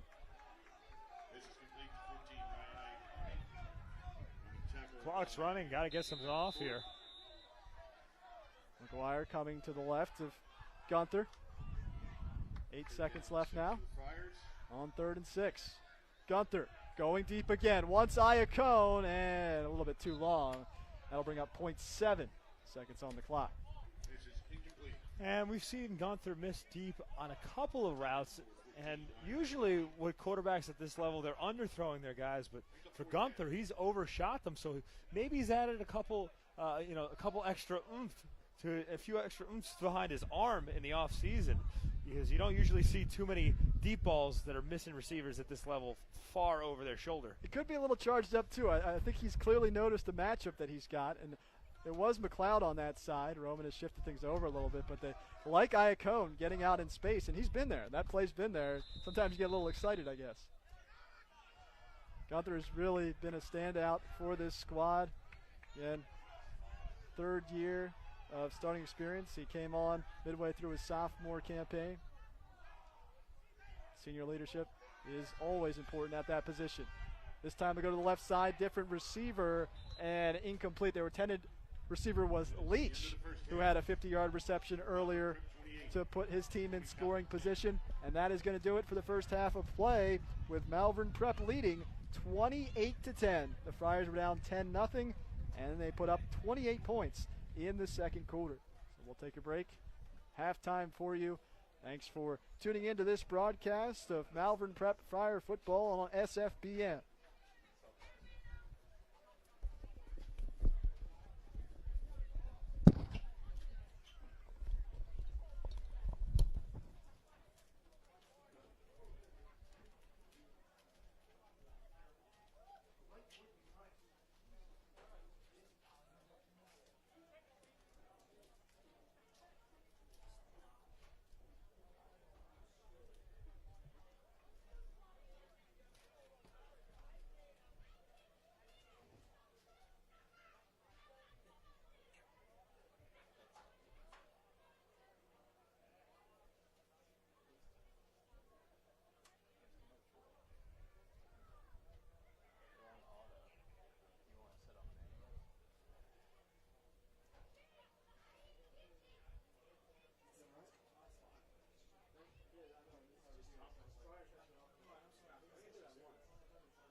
if you are waiting for the second half of action, 28-10, Malvern leading Roman at the moment. We're about 2 minutes away, maybe a little bit less. Let's go through a scoring summary here. Kevin Foninger alongside Chris Markowitz on SFBN in a game brought to you by Granite Run Buick GMC of Media. It was all Roman in the first quarter. The Cahillites were able to get a field goal with 5:23 to go in quarter one to go up 3-0 on a 4-play, 8-yard drive. It took 2 minutes, and they scored again with 1:50 to go in the first. 5 plays, 33 yards in 1 minute and 40 seconds to go up 10-0. And then we hit the second quarter, and it became all of a sudden all Malvern Prep as they had a 2-play, 16-yard drive stopped with a 1-yard Gunther touchdown run to go up 10-7. That was at the 8:52 mark of the third quarter. The extra point was good. And then to be trailing at the moment 10-7. And then Keith McGuire, a couple plays later, gave Malvern their first and only lead of this ball game, 14-10. Had an interception return with 7:58 to go in the second. Quick turnover on downs by Roman, gave the ball back to the Friars. It didn't take long, 1 play and 50 yards, a touchdown pass to Ryan Iacone to go up 21-10. And then Malvern forced a Rowan punt, and then it was 3 plays, 35 yards. In about 18 seconds, Nick Guerrera had his first touchdown of the season, a rushing touchdown of about the 10-yard variety. And so there you have it, 28-10. And Chris, we bring you back into the broadcast here. Malvern has done a wonderful job of shoring up some early miscues. They had a couple of bobbled snaps, didn't really look good on the muddy field. Again, early season jitters, whatever you call it, we won't speculate, but they're becoming that team that we thought we would see on paper in this matchup. Yes, they are. First quarter is long behind them. They've put the mistakes in the rear view mirror, and they've turned into the team that we expected them to be here tonight. And it's just got me excited, not just for the second half, but for the rest of the season. The talent level on this Friars squad is really something to be reckoned with. White has received all the kicks so far for the Friars. He is back there. He's number 10, Cade Sostek, who has done a very good job. The 5'10", 170-pound junior out of Collegeville. He's done a good job defensively and has a couple of nice passes defense tonight. You will see if they'll kick it his way as Flaherty has done a fairly decent job on the kickoffs, getting them to about the 10-yard line each time. He'll start things off in the second half. Wasn't great for Malvern to start. They had a couple of 3-and-outs.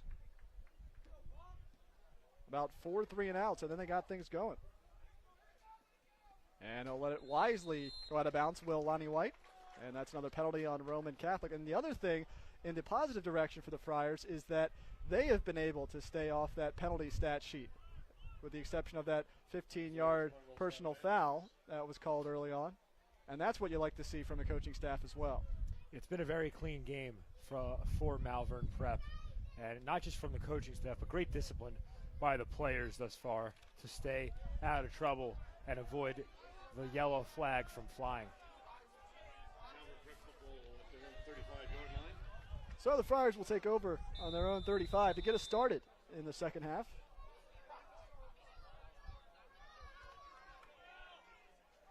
Guerrera's jersey, as you can see, is very dirty.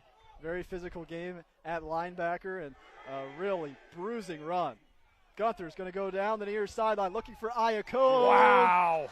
And he came up with the catch. Draped all over him was Miles Jowers, the senior, and somehow he got position into Roman territory. And Gunther keeps going to him. This time they faked a screen pass. You heard Roman yelling out screen, but they didn't go to White on the screen. They go deep to Iacone, and he brings it in on the dive. A great grab there by Iacone. 36-yard gain on the pass play, and right back to first down and 10. Guerrera running hard up the middle, outside the hashes, and he's in. Second touchdown of the season, second touchdown of the game for Nick Guerrera. 30-yard touchdown run, and Malvern is up big, 34-10. That didn't take long. Did not take long, and this is a great sign for Malvern early on in the season. With Watson out and Guerrera running the ball effectively, you could potentially now have a scenario where Guerrera gets a lot of touches in the backfield, and you could put Watson split out as a receiver still because he led the team in receiving yards last season. You could still use him as a weapon with Guerrera in the backfield. Running back by committee, not so fast, I guess, right? With the way that Guerrera's playing? No, I'm kidding. Watson certainly is the weapon. The Delaware commit. It'll be West to do the kicking. And it's good. So 35-10 is your score with 11:37 to go in the third quarter.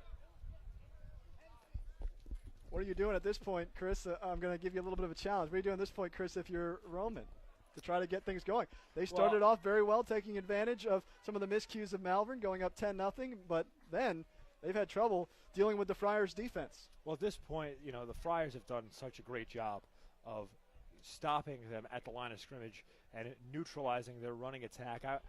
If you're Roman, I think you got to start trying to air the ball out a little bit more here. We haven't seen them try to go vertical all game long, and if Malvern is able to get another stop on first down when they go to the ground, I think you got to start thinking about maybe abandoning the run game for a little bit and trying something else.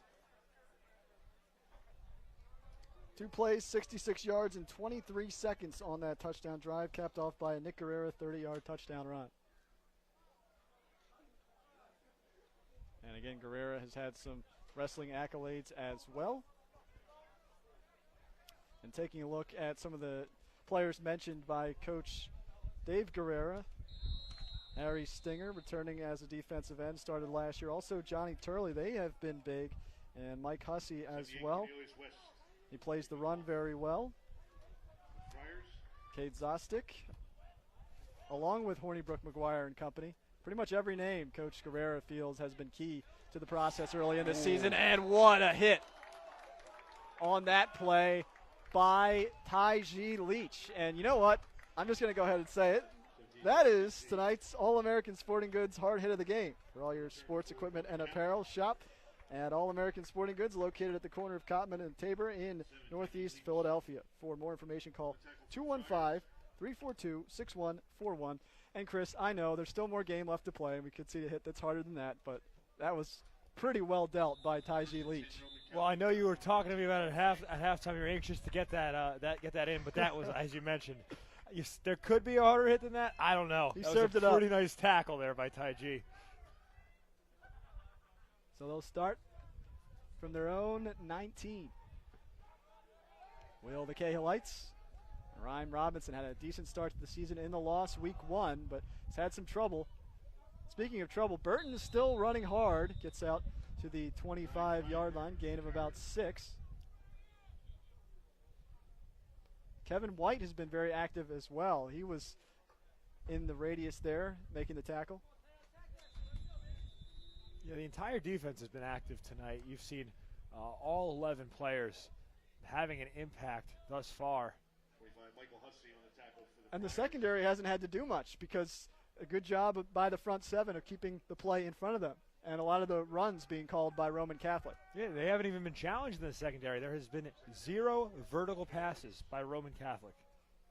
2nd and 4 from the near hash. Robinson's going to go vertical here, looking for McLeod, and well played as that'll fall incomplete. James Hayes got on the shoulder there and blocked him from making a play. And now they're trying to air it out, but Robinson threw that ball to the wrong shoulder and is fortunate that wasn't picked off. It's interesting. We mentioned, again, we said the word scared, but I don't think that's the right word. There was an interception return midway through the second quarter by Keith McGuire for a touchdown. And since then, Roman hadn't really passed. They attempted one pass in the final stanza of that first half, the rest of the way. And now they're starting to go back to the air again, pretty much by necessity. They're going to have to challenge some of these secondary players for Malvern. We've got a timeout on the field by Roman, and they may have to think that over. Yeah, they're going to have to think it over. I mean, like you said, the holes that were there in the first quarter against this Malvern Prep defense on the running game have disappeared. There's nowhere for their backs to go. So if you challenge the cornerbacks, maybe you'll find some openings in the secondary. I think that's the way that you have to go in the second half if you want to get back into this one for Roman Catholic. So we take a look now at Coach Dave Guerrera, and in the second season, the youngest of 4 when he was about 20, 21. He came home and finished his degree at the Penn State campus, satellite campus actually. Unfortunately, his father passed away at the time. And then he got into coaching, and he's loved it ever since. As we mentioned, a couple of seasons as the quarterbacks coach under Kevin Pellegrini. And he's really a self-made man, a self-made coach. A lot of these guys have played football, and Coach Guerrero never did play in college. No, but he wears his heart on his sleeve. When we spoke with him, he was very open about his career path. A very motivational guy. You could get that sense from just talking to him for a few minutes. That one stopped before anything could happen in terms of a hard hit as the pass was dropped. In the air was Nathan Dollar, the junior from Chester Springs. And this one's getting out of hand fast here. Roman struggling to get first downs and to get the ball out of their own territory. Malvern with a chance here on this punt return and upcoming drive to put this game away. We're starting to see some play on the other side of the field, that northeast side of the field. Most of the mud from the rain that came down early today between the 20 and 35-yard lines. Behind Lonnie White, who's back to receive this punt from Roman. It's a high side-to-side punt. White will wisely let it go, and it rolls out of bounds at about the 40-yard line. All things considered, that's a very good punt for Roman Catholic. They put the ball into opposing territory. So a good punt. We'll see what Malvern does with this field position. 10:24 to go in the third. 35-10, Malvern in the lead. And if you were a betting man, Chris, you look at the stats, you take the odds here. Will Malvern score on this drive? And the answer so far, ever since their fumble to open the second quarter, has been yes. Well, Kevin, for me, it's not will they score on this drive, it's how many plays it's going to take. What's the over-under there? 2.5, 1.5? I wouldn't be surprised if they go deep here on the first play for a touchdown. From their own 40. They will hand it off to McGuire. McGuire spinning to the left. And he's stopped after a short gain. And Coach Guerrero said running back by committee would be what we'd see this week. And McGuire is a guy who, when he has the ball in his hands, it's just tough to take down at his size. So he could pose a threat for this running game throughout the year. Jordan Eubanks made the last tackle for the men in purple. 2nd and 7 for the Friars. McGuire again, pounding the rock. Down the left sideline, taking all the comers, and he's got another first down. Just a bruising carry there for the senior. And he is just a tough man to bring to the ground when he has Green in front of him. So another first down for this Malvern team that did not get their first down of this game until about 1:44 left in the first quarter. And they've tallied them up in bunches since then. McGuire again found a nice hole and continued to work through it inside the 40 to the 35 of Roman. And I like this from Malvern here. You got a big lead. You're trying to go running back by committee this season with your starter out, and you're giving McGuire, who doesn't typically get these touches, an opportunity in live game action to find a rhythm from the backfield. Friars at the Roman 35-yard line. Try to get an answer of your average plays there. I want to give you that over-under. It's about like 3, 1, 2 on their last couple of touchdown drives. This one might be a little bit more methodical going to the run here. But this time the pass from Gunther off the hands of the intended target, Matteo Santaleri. Yeah, it was a little bit high on the throw there. Otherwise, that might have been another touchdown. And we've got a Roman Catholic player down. Also a player without the helmet, Brendan Flynn. He's going to have to come off the field. Ladies and gentlemen, winning number of So this is a quick strike team. Again, they run out of the spread due to the Malvern Prep Friars. But as we've seen, they've got a little bit of a running game. And they had one, of course, last year with Allison. You got to give a lot of credit to that offensive line. It's got to be nice for those big bodies. And it all starts, of course, on the outside with the tackles, and especially with the size that they provide. Certainly, when you have two guys that, as I said it over and over, 6'6", 300, that's just tough to stop in high school. Another hard run by McGuire. Nearly reaches the 30-yard line.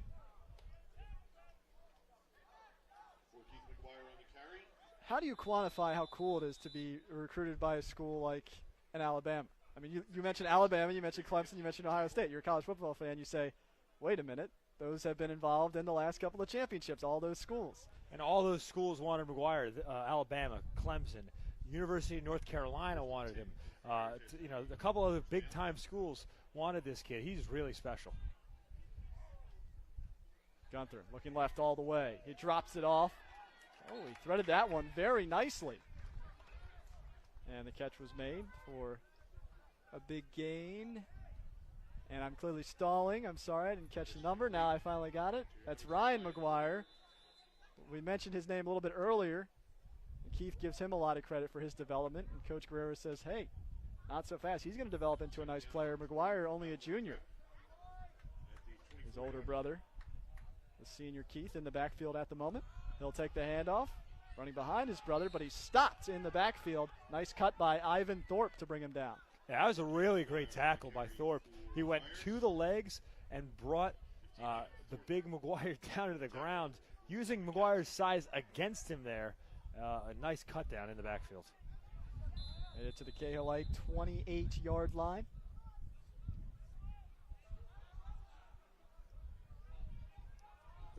Seventh play of this drive upcoming, 3rd and 7 for the Friars. Gunther lofting it toward the end zone for Iacone. No, but a flag is all over him was Miles Jowers, the senior defender. He's got his hands outstretched as if to say, what did I do? Could be interesting to see if that was initiated by the offense or not, or did he turn around to make a play for the football? And it'll be on the D. It'll be on Jowers. Yeah, it was contact downfield from both those guys, but the flag will go against Roman Catholic. And there we see it again, Kevin. That's that wheel route that Iacone has been successful on all night long. Roman Catholic having a tough time defending it. They were working the left side of the field with it in the first half, and interesting they go over to the right. Good coverage, though, despite the penalty by Jowers. It was, but it also was still a well-thrown ball by Gunther. It hit Iacone right in the hands. The only thing that kept him from catching it was the pass interference there. And you could tell that Gunther has settled in a little bit more. I mean, yes, you've mentioned sometimes he's overthrown a couple of receivers, and he started off, it was a little bit sloppy, tough to get the snap exchange. But once he had that down, he kind of got into a comfortable mindset, I guess. He's ready for another season, basically. This is a talented kid, Gunther. I'm expecting him to get a lot of offers as the season progresses from some big-time D1 schools. McGuire trying to work his way through the blocking. Very methodical run by Keith McGuire. And he'll bring up 2nd down and a few. Malvern again trying to get yet another touchdown as they've been perfect. They opened the second quarter with a fumble on a snap over Gunther's head that turned it over and then scored 28 points in the second. Scored on their first drive of this quarter on a Nick Guerrera 30-yard touchdown run, his second of the night. This is Malvern's longest drive of the game, coming up on play number 10. And the run is stuffed at the line. They went to McGuire again, and in there for the stop, Harrison, Cody Frazier Gibson, the senior. 50, Cody Frazier Gibson on the tackle. A good pursuit there by the Roman Catholic defense, taking McGuire down to the ground. And you got to get to him in the backfield before he gets a head of steam behind him, because that's when he's really tough, is when he gets his legs churning. You can't really bring him down, but they've been able to stop him before he's really gotten any momentum forward. Seen that running back by committee work pretty effectively so far early on. Missing, of course, one of the members of that committee is Gunther going deep to the left side, incomplete. And we do have a flag on the play as well. We're looking for Lonnie White in the corner. So what exactly, you said you like Lonnie White, you like what he can bring. What exactly do you like about his game, Chris? Well, he brings everything to the table. We're talking about size. He's a sophomore at 6'3", 190 pounds already. So he's got time to grow, both height-wise, and he could put on some pounds in the weight room. But also with his 4'4", 4'5", 40-yard dash speed and the quickness. And he's also got some arm strength. He could play quarterback. You might see him out there taking some snaps, maybe in a wildcat formation. He just does it all, for a kid who's only 15 years old, the sky is the limit for a guy like that. 6 of 18 passing for White last season for 97 yards and a touchdown. And we were talking a lot about penalties, and, well, that's not going to make the coaches happy, despite the score being 35-10. A holding call will bring the Friars back. That's what the flag was all about. So 3rd and 16. Gunther pumps, fires, intercepted. It's Burton. Burton giving his fans something to cheer about, and no one's going to catch him. A touchdown on an interception return by Brian Burton. Yeah, Burton has been the lone bright spot tonight for the Cahillites. It was a screen pass there. Gunther slipped and was unable to accurately find his man. It was just a free race to the end zone there. And a pick six gets the crowd into it for Roman Catholic, but still a big lead for Malvern. So ends Malvern's longest drive of the night. 12 plays, turned over 5 minutes off the clock. But again, Burton's been the bright spot for Roman, as he had a touchdown near the end of the first quarter of the 18-yard variety. He was able to turn off a couple of big runs, and then Malvern adjusted well on defense. And a flag before the kick. Safe to say that would not have been good. Encroachment penalty against Malvern Prep. It's an encroachment on the Friars. Maybe that's why. Yeah, I was going to say it's easy to block a field goal when you're standing in the backfield before the snap even occurs. Tonight's game brought to you by Granite Run Buick GMC of Media. Thanks again for joining us on SFBN. Thankfully for the players and fans in attendance, the rain is held off. It was raining for the first game of the day here at Maxwell Field. And we're in that window before the Storms hit Wildwood again. And the kick is up, and it is good from Flaherty, who's also been perfect on PATs today. And with the wind, 17 to 19 miles per hour at times out of the east, doesn't matter. The kickers are doing a pretty decent job. We've seen a field goal made from Roman Catholic, and for Malvern, Cornelius West has been doing a good job as well. So Roman Catholic gets a little bit of life, and it's 35-17 on the scoreboard. But as you mentioned a few moments ago, Chris, this is still Malvern's game. And it's always interesting, even though the score is not tight, maybe it's not as tense an atmosphere as maybe you'll get later on in the season at the moment. It's always interesting to see how the team responds. It is, and especially, we go back to the first quarter. Malvern was struggling, making a lot of plays that hurt themselves. If you look at the scoreboard, all 17 points, I don't want to take a lot of credit away from Roman Catholic, but all 17 points they've scored have been a product of a miscue by this Malvern Prep team. It comes down to execution for them, and like Coach Guerrero said, they beat themselves more often than not last year. This is, you gotta start to respond in this first game. These mistakes cannot happen later on against some tougher opponents that they're going to face. And you know what? Coach Guerrero's a fiery guy. He told us against DePaul he got so excited on a touchdown run. He was running down the field. He got flagged for a sideline warning because he was running with the player. He wears his heart on his sleeve. And even though the score is 35-17 right now, Chris, as a coach, you're looking at everything. And that certainly will be something in the film room that they will discuss as we move forward this season. White is going to let that one bounce. It rolls into the end zone for a touchback. Larry's kickoff goes into the end zone for a touchback. So, if you're just joining us in the second half, it was 10-0 after the first quarter, and then Malvern Prep scored on every drive they had in the second quarter after fumbling away their first possession, and they were up 28-10 at halftime. They opened up this quarter with a two-play, 66-yard drive capped off by a Nick Guerrero 30-yard touchdown run. And the previous play was the only other score that you missed in the second half so far. A 70-yard interception return by Brian Burton.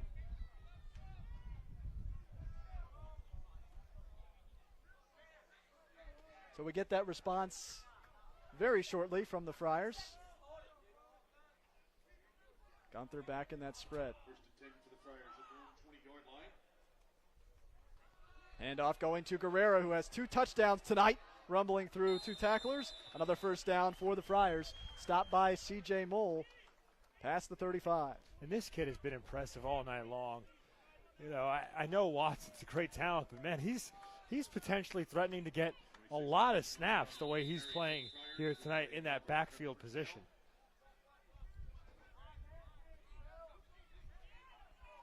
At least 6 first downs in this quarter alone for the Friars. Quick pass. Lonnie White slips through his hands. Tough to adjust to. Claps his hands in disgust. Thrown a little bit behind him.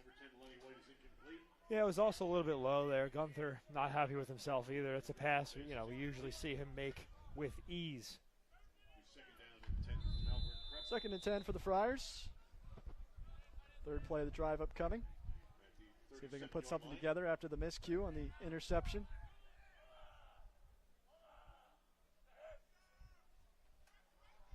It's Guerrera again. Want to turn that clock. A gain of a couple out to the 40-yard line. About 3 or 4. Duran McKelly, one of the seniors for Roman Catholic with the stop. This Roman squad, 15 seniors, 12 juniors, and 25 sophomores. A little bit younger squad for Coach Jim Murphy.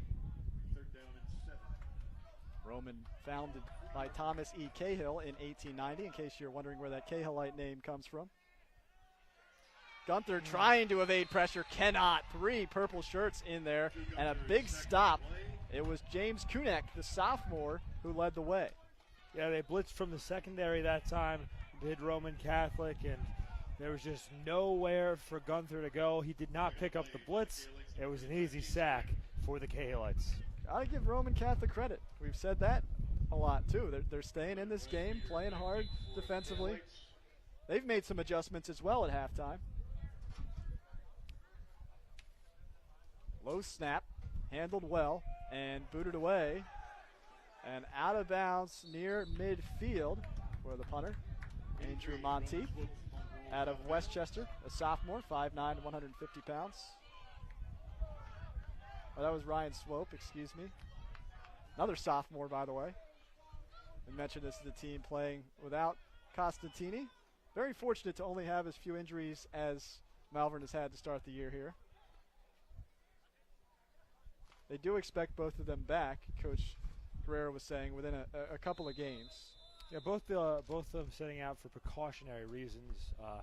They did not want to risk further injury to Watson could be out next week as well. They were waiting for results. When we talked to Coach Guerrero on a MRI, they were hoping it was not a stress fracture. Low snap. Burton again spinning away from traffic. Are you kidding me? Wow. Apparently Burton's not kidding you. He's into the 40-yard line. He has played very well. This kid is impressive. What year is he again, Kevin? He's a junior. This kid, he's going to get some looks to some schools. He's got some good speed and great instincts. Picks up otherwise would have been a turnover on the ground and turns it into a near first down. Malik Griffin and Marquise Cooper, the Bell Cows last year, over 300 yards rushing, and Burton says now it's my time. He's gotten his team to within a yard of a first down.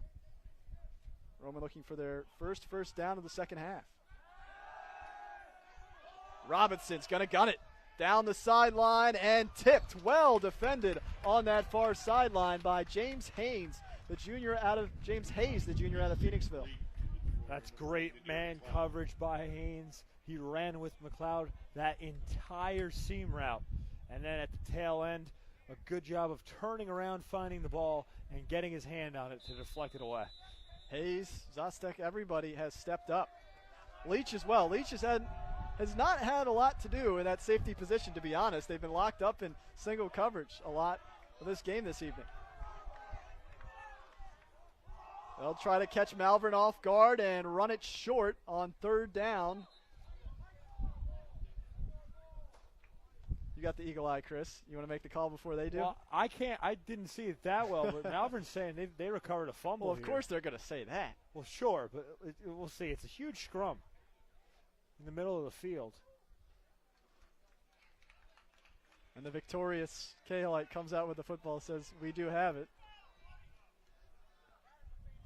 3:03 to go in the 3rd quarter after the run by Robinson gets that first down for Roman.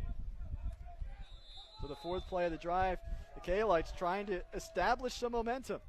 as they have had a couple of 3-and-outs and low play drives in recent times in this game tonight. 39-yard line. 35-17, Malvern Prep in the lead, scored 28 points unanswered in the second quarter, did the Friars. Each team has scored a touchdown in this one.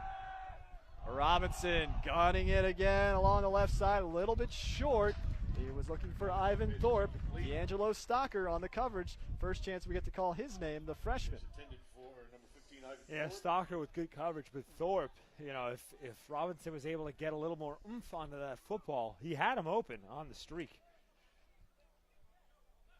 We saw that to that side as well in the first half with Gunther, except the opposite happened where Gunther overthrew his receiver toward the far post and Robinson underthrowing his receiver. But your opinions, it's tough to judge a player obviously based on one game, but since we're here, why not? So you mentioned Robinson was coming off of a pretty decent passing performance. It's been tough sledding for him. What do you think as he stepped in the quarterback position for Roman Catholic? Well, it's always tough against a defense like this that Malvern Prep has. I mean, the running game has been inconsistent. Now, they have had some big runs a few times, but, you know, when your running game is getting 0 gains and going 3 and out, and, you know, Robinson's a young quarterback. It's his first year as a starter. It's really tough to evaluate, especially when you're comparing him to a guy in Gunther who's going to be a Division I caliber talent by the time he's out of this Malvern Prep program. Tonight's game brought to you by Granite Run Buick GMC in media.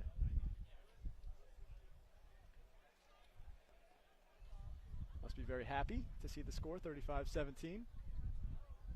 And again, happy for those in attendance that the rain has held off on a nice night in Wildwood. This is more like it. Chris, you're probably going to hit the boardwalk after this, right? How'd you know, man? I got my towel ready, you know. Brought my flip-flops, my bathing suit. A little bit too much information, I think, for our audience there. Fair enough. Don't need the sunscreen, which is major key. Game time temperature tonight at the start was 75 degrees. We had clouds. Nice cloudy evening here. Robinson's going to drop back on second down, and he will miss his intended target. That time Michael Hussey was the man on coverage. They're looking for Fitzpatrick, the first time he's been targeted tonight. And he had Fitzpatrick there, too. Threw it too much on the line. If he lobbed that one, Fitzpatrick could have ran onto it, and he had, you know, a pretty easy route towards the end zone after that. Tough to throw as well in these conditions because of the wind. Again, gusting anywhere from 17 to 19 miles per hour across the field.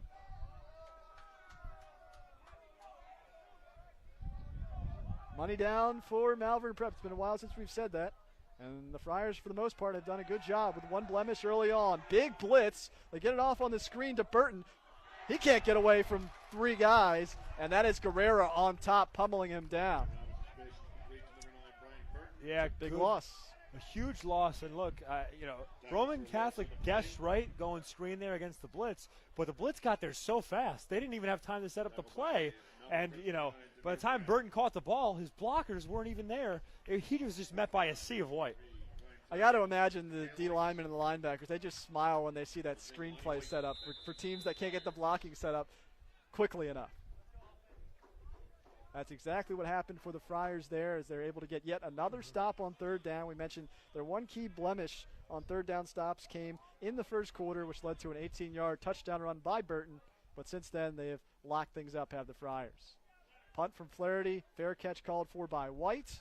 Will bounce inside the 5, and a very good punt for Roman Catholic. And we've seen maybe 1 or 2 poor punts, I guess you would say, very short punts. But outside of that, both special teams kickers have done a very wonderful job today, West and Flaherty. Flaherty, of course, with the field goal, but everyone perfect on the point afters. Yeah, I found Flaherty to be particularly impressive. That punt right there, pinning Malvern Prep inside the 5. But I think he's had some other punts throughout the game from his own territory, sending Malvern back over the 50-yard line that, for a kid in high school, you don't typically see. So he's done a great job tonight, has Flaherty. Malvern back out onto the field. They've had a lot of different looks in terms of their offensive starting position. Good opportunity to practice multiple plays. This one in the shadow of their own end zone. From the 3 with 1:19 to play in the third. Quick out on the pass. The stiff arm dealt by Guerrera. Gets away. We've got a flag. The flag hits Guerrera in the helmet. He keeps going for a first down the sideline. He broke 2 tackles there. A Heisman-like stiff arm there to the face of Burton. Yeah, that's probably why it's coming back.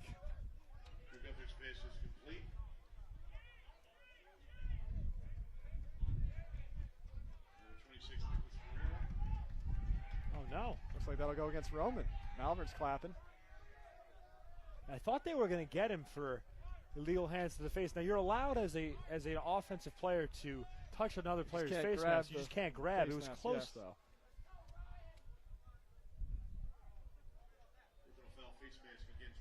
So it's a face mask actually against Roman Catholic.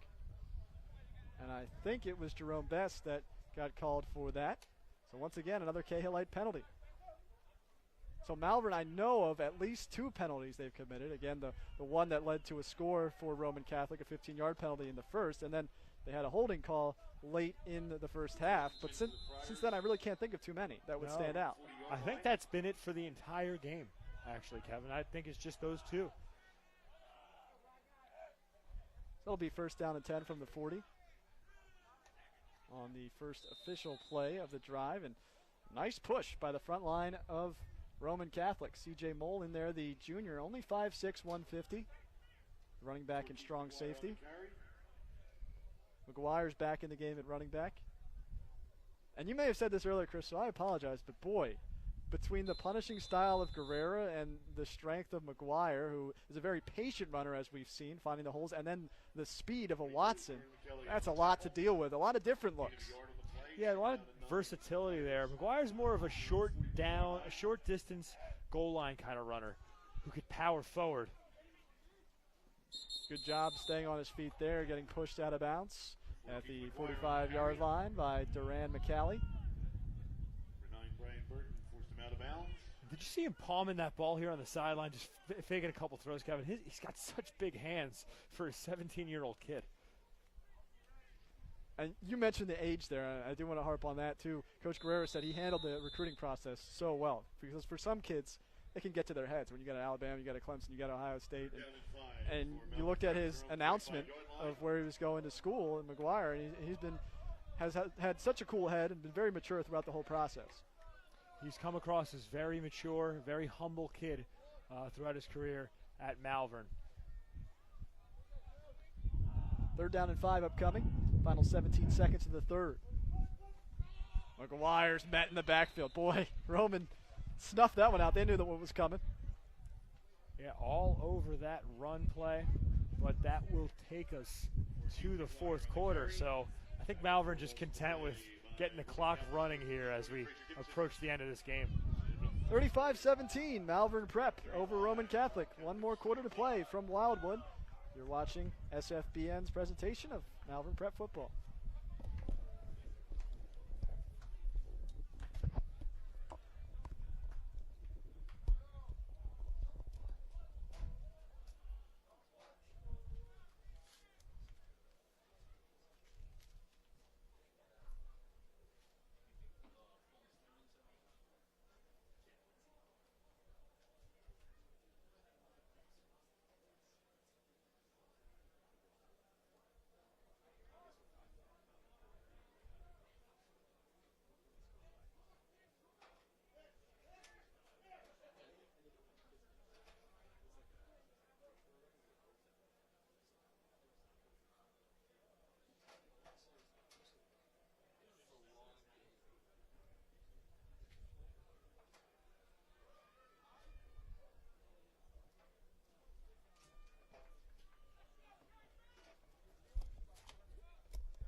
Ryan Swope out to do the punting duties.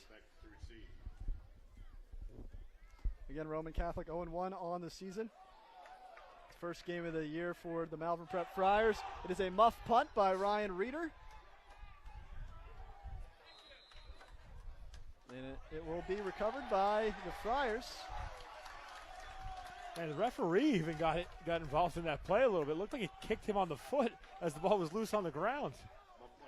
Recovered by I don't have any referee experience, Chris, so you'd have to dictate to me a little bit the positioning and whether that was proper I have positioning. no idea.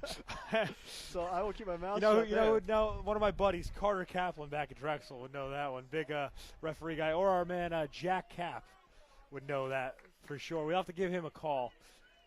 It's a shame he's not here. Well, I'm sure any SFBN fans listening It's will funny, our appreciate producer, that. Ari, and Yes. director, just showed me on his phone that Jack Cap is watching this game, actually. So we're expecting a call or a text message from him shortly. Oh, okay. Do we have the Mike Pereira type hotline up with Caps from the studios? No, we We'll don't just have that. throw him on FaceTime in front of the camera. 11:47 to play in the game. 35-17, and Malvern knocking on the door again.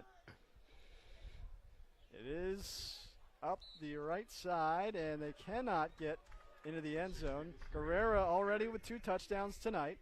Looking for his 3rd there. Tough run, and Nadir McLeod outsized a little bit, was able to wrestle him down.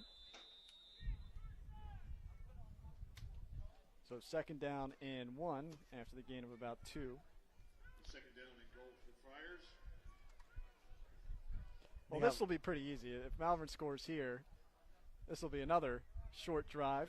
Most of their touchdown drives for Malvern Prep had been 3 plays or fewer maybe, especially toward the end of that 2nd quarter.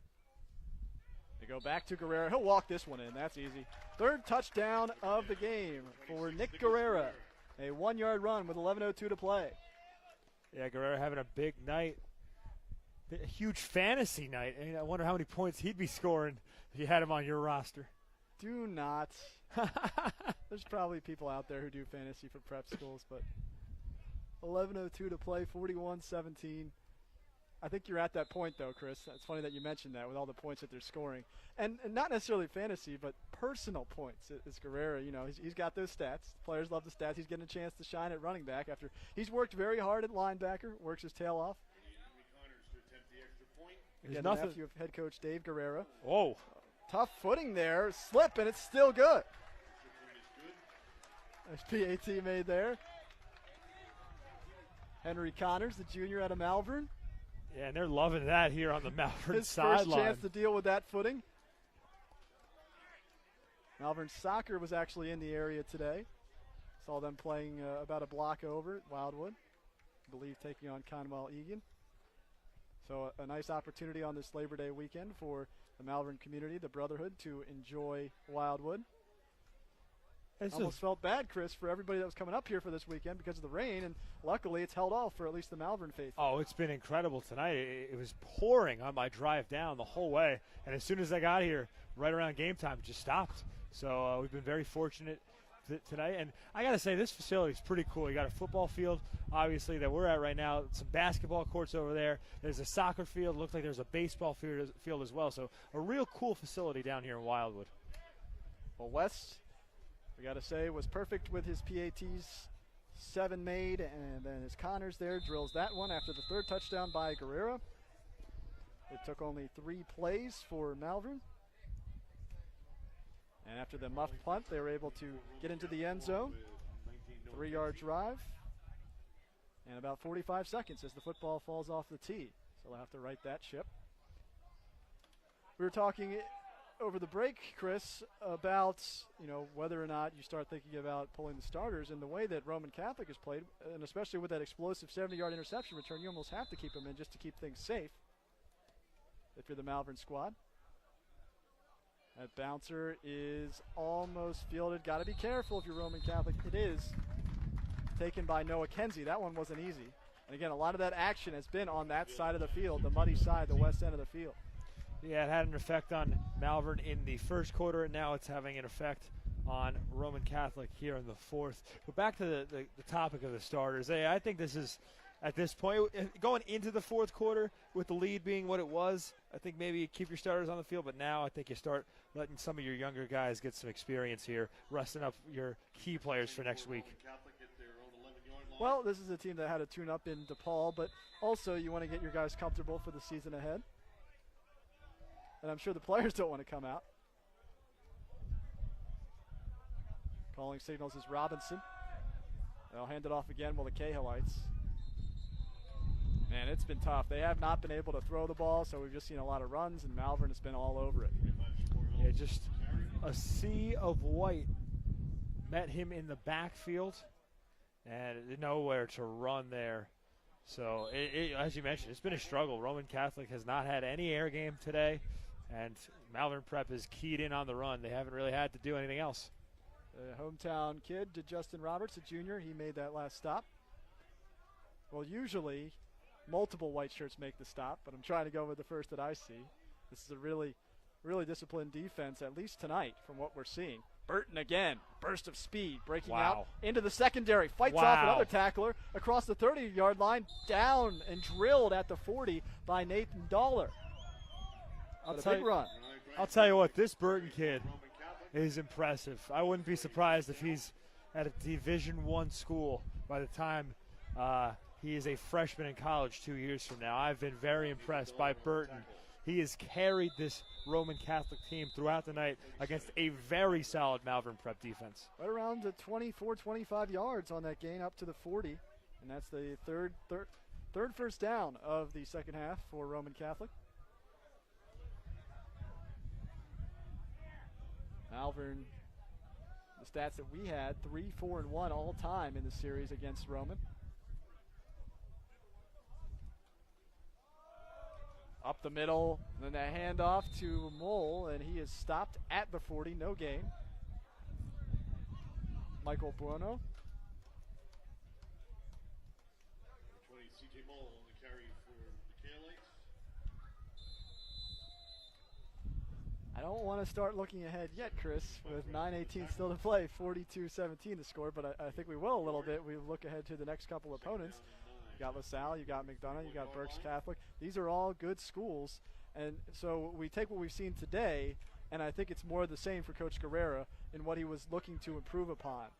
And despite the miscues early on, despite the one penalty, the turnover, the fumble to start the second quarter, I think the way that Malvern has turned things around and become the team that we all expected in this game, it's got to give them a little bit of promise and cause for happiness. Another interception as we say that. Interception by James Hayes, who finally has some stats to his name after some great coverage plays in this game. Yeah, there was pressure on Robinson. He somehow evaded the tackler in the backfield, stepped into that throw, but didn't get enough on it, and it was an easy interception for Haynes. A well-underthrown ball on the deep route. Just an easy pick for him. So Hayes has been one of the bright spots, the junior, one of 22 juniors. I don't care who you are, when you have a 22 senior roster, that's going to be huge. That was the first thing that almost every Malvern player has said is a strength of this year's team.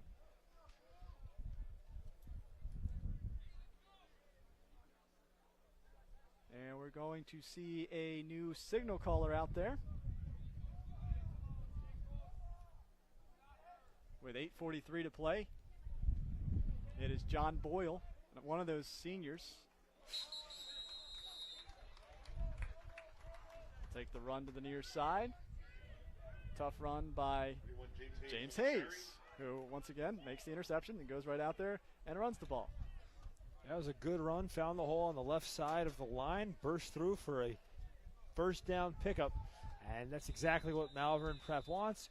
Get some yards on the ground, keep the clock running here with a lead in the fourth as you've got your backup unit on the field offensively. So that brings up another first down for the Friars. Second play of this young drive. Friars scored 28 points in the second quarter. A low snap, but a good job of keeping it alive by Boyle to get the handoff away. But again, a nice stop. D'Angelo Stocker. We saw him out there on coverage earlier on. He's getting a chance to run out of Coatesville. Malvern has had a couple of players from Coatesville come through the program recently. Stocker's a kid who has a lot of upside just in his freshman year. We've seen him at that cornerback position on a few plays, and he's got some speed in the backfield. If he gets a hole, look out. He's gone. Expect to see mostly runs here unless the down and distance call for it. First opportunity for Boyle of his career here on the varsity level. And Roman's able to scoop things up. We're going to see a lot of clock churning here for Malvern Prep, as we do get to see some of those second string players get some time. And there's no substitute. We'll say this at the NFL level. There's some NFL players who have said and gone out, Todd Gurley being one of them, that they don't necessarily like to play during the preseason. But even then, it's important to get those live game snaps. You can't necessarily, you can try to simulate them in practice, but you really can't duplicate it. And down the road, you know, in the future seasons or even this season, knock on wood that there are no injuries, these players can draw upon that.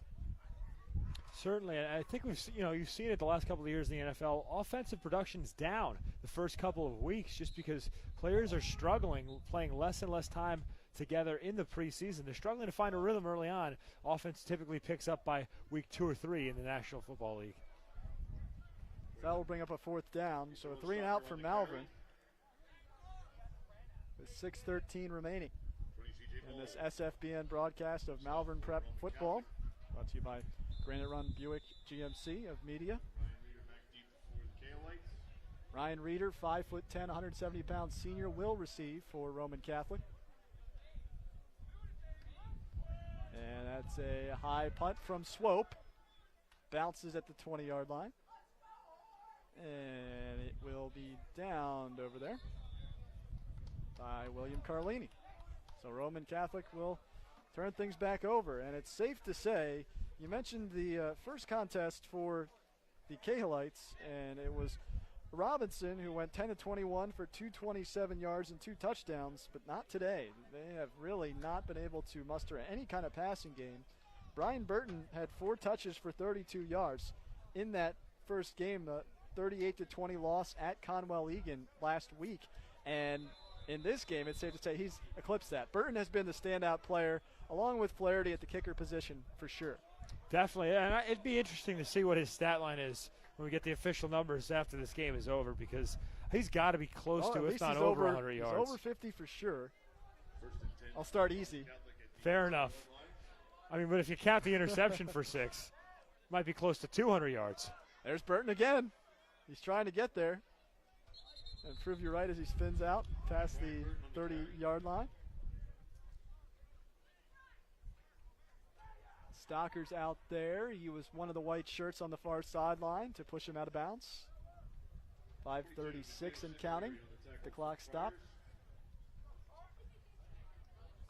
PA system credited Santalari with the tackle, the junior. His name has been called a couple of times. He's had a couple of stops out of Newtown Square.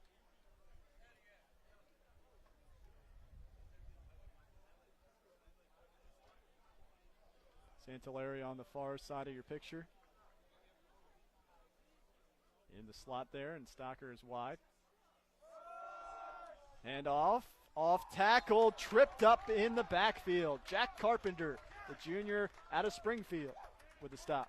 Yeah, good tackle there by Carpenter. He lost the grip initially, but held on to the back's foot, which tripped him up, and he was then met by a few other defenders. So even if he was able to stay on his feet, Malvern Prep had him swallowed up for a loss. 5:05 to play now. Chris, what does that senior leadership do for this Malvern program? Well, I'll say it's not just the leadership, but especially, in the high school level, as we have a near interception for 6 here. At the high school level, when most of your players are in their senior year, that means most of your players are closer to, being fully developed athletes than a lot of other rosters, because a lot of kids who are 15, 16 years old haven't grown into their full bodies yet. But if you got a bunch of seniors, you got some guys who are close to manhood. So that's a huge advantage to have at the high school level. Well, Tyler Tinson, the junior, he was the player that you mentioned that nearly had the pick. He hit the ground in frustration. He wanted that for sure. He wanted Malvern's 3rd interception of the night. McGuire had a pick 6 in the second quarter, and James Hayes an interception in this quarter. Robinson going to go long down the left side, and he had the receiver, but let him a little bit too much out of bounds. And 4th down. Yeah, it's got to be a frustrating night for Robinson, coming off such a great game for him. I know they didn't get the win last week, but he played well against Connell Egan, but just this Malvern Prep defense has not given them an inch to throw to in the air. There's been no openings downfield. Malvern trying to avoid a repeat of last season where they won the first game and then lost 4 in a row. It's a Malvern team that is not satisfied.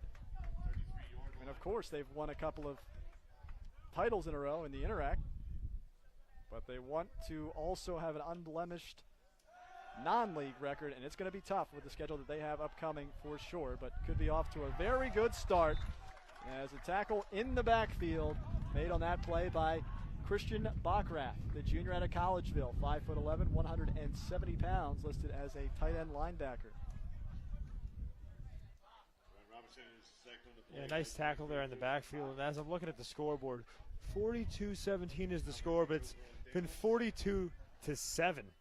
You know, excluding the first quarter, it's just been a dominant performance by this Malvern Prep team since the start of the second quarter. Yeah, we're down 10-0 and fumbled to continue the miscues to start the second quarter, but then they turned things on, 28 straight points, and then they added 7 more with a Nick Guerrera touchdown run to open the third quarter. And the only other blemish was the 70-yard interception return by Burton. And Gunther slipped as well on that interception, should be noted.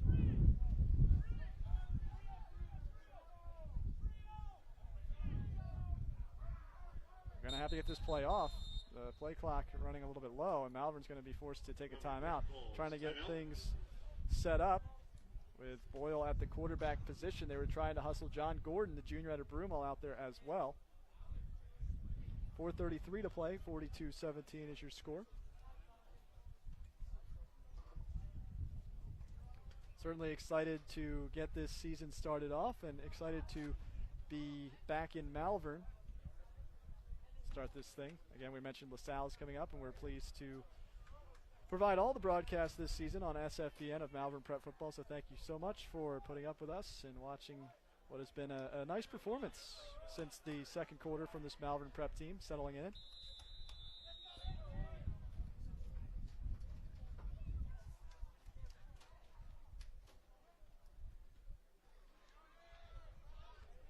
Run once again from Hayes. Hayes is out down the sideline. He's knocked out of bounds. Oh, they will not give him the touchdown. Nearly was a 32-yard touchdown run from Hayes, who has an interception today, but he was knocked out inside the 5.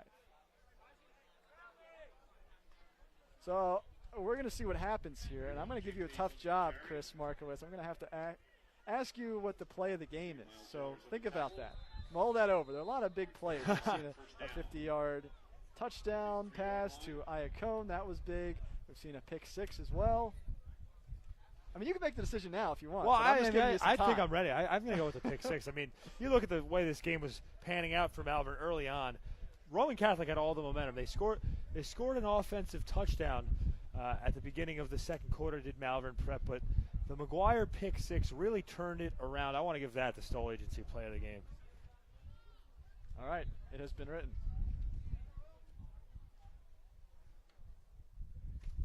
And it'll be Hayes again out of the backfield. Working his way outside the tackle, trying to beat 3 purple shirts. He just cannot. Too tough a task. It'll be a loss of 1 or 2. Tonight's Stoll Agency play of the game brought to you by Stoll Agency. Stoll Bonds and Insurance specializes in the construction business industry. For all your bonding and construction insurance needs, go to www.stollagency.com. And you're right, I think not just the play itself, but the meaning of it in this game, Chris, in terms of giving it that reward. This was a Malvern team that trailed 10-7 at the time after a 1-yard Gunther run for a touchdown to get their first score of the game. And then 2 plays later, McGuire steps up, just really reading the route, jumping in front of it, and taking it home for a 20-some yard interception return touchdown.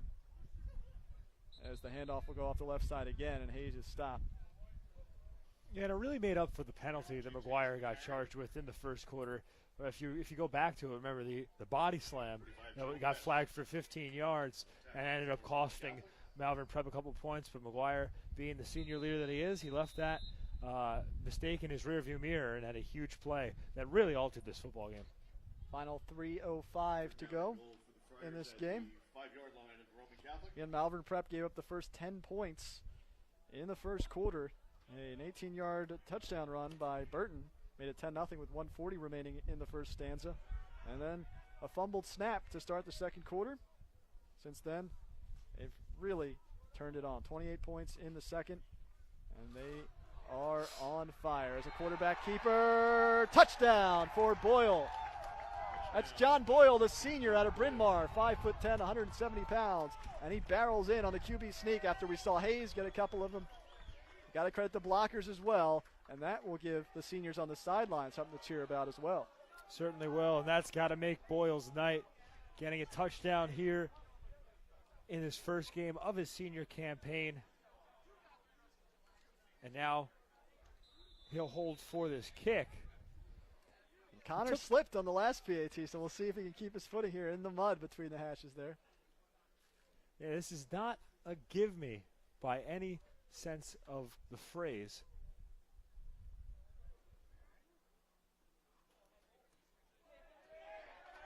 And Connors drills it, so everyone's been perfect on the PATs tonight. 49-17, Malvern Prep. We go back to the storylines of this game, and again, it was the third down efficiency, which, if you look at the numbers, it could be off a little bit here, but there was only one blemish, which, on the defensive side at least, which led to a touchdown for Roman Catholic. Otherwise, besides the fourth down conversion, Malvern Prep's been good on defense. Third downs were a problem early in the game, a couple of 3-and-outs, but I'd say that the Friars have adjusted and done well there. So I think what Coach Guerrero has been looking for has been satisfied. But if you go back again and look at the tape, as you mentioned, you were tallying up the points that Roman has, quote-unquote, really scored that weren't off of turnovers or weren't off of miscues. And when you take that stat, I think that's what you're looking at as a coach of things to iron out before you're playing some of these highly touted teams. Right. I mean, 17 points on the board for Roman Catholic, all coming off mistakes. That's what it comes down to. I don't think Roman Catholic did that much offensively, other than maybe the Burton run, to really impress me. So Malvern Prep, a great performance here tonight since the start of the second quarter, but those mistakes early on, they can't happen against other teams, against LaSalle or against the McDonough, if you're going to try to get a win against one of those programs.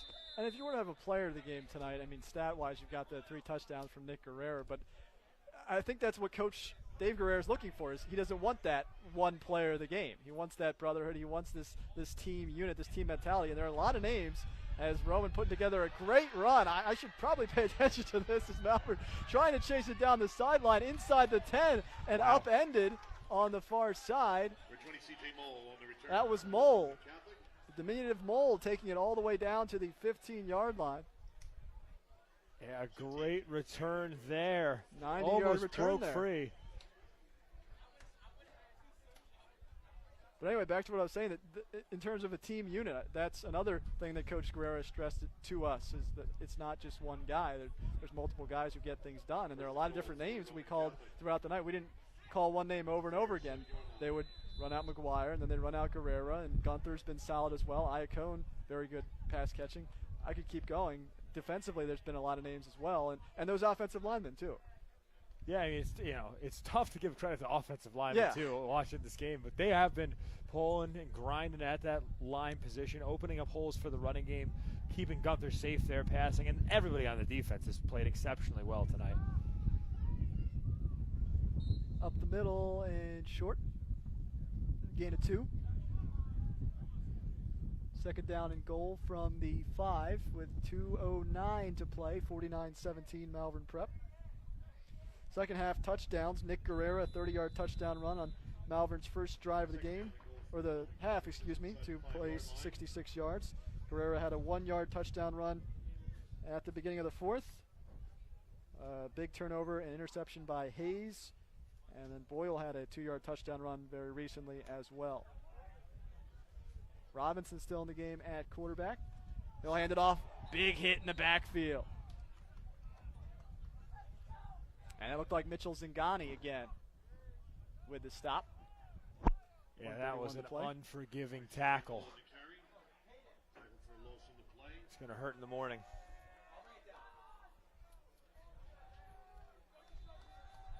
So Roman Catholic had some bright spots, but Malvern able to snuff it out and put together a decent game.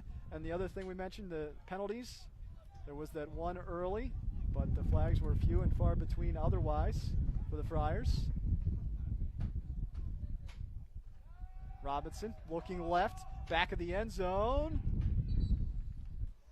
And incomplete. Trying to keep the feet in bounds on that far sideline. Stocker was on coverage. Chad Booker, the intended target. Yeah, it looked like a handsy battle there. Could have actually gone for an interference call offensively, but at this point in the game, I think the referee's just letting them play. It was a physical battle in the end zone.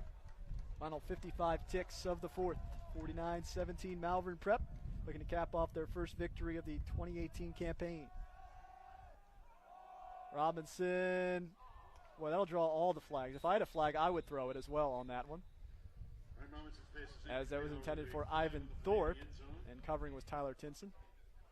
Yeah, and that's going to set up Roman Catholic with a chance to get on the board late here, and maybe that will, give them some confidence going into their matchup next week, as their offense is, other than Burton in the backfield, their offense has really struggled here tonight.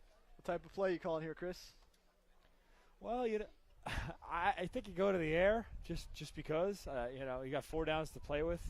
It doesn't really matter if you score or not here. I think you got to give your passing game some confidence going into the next week, so I think you got to go to the air here. Again, yeah, I think that's the important part, is the passing confidence. You have a guy who threw for over 100 yards last week, and he's been really denied tonight by the Malvern defense. 51 seconds to play. They move it half the distance to the goal. So it's first and goal to go from the 3.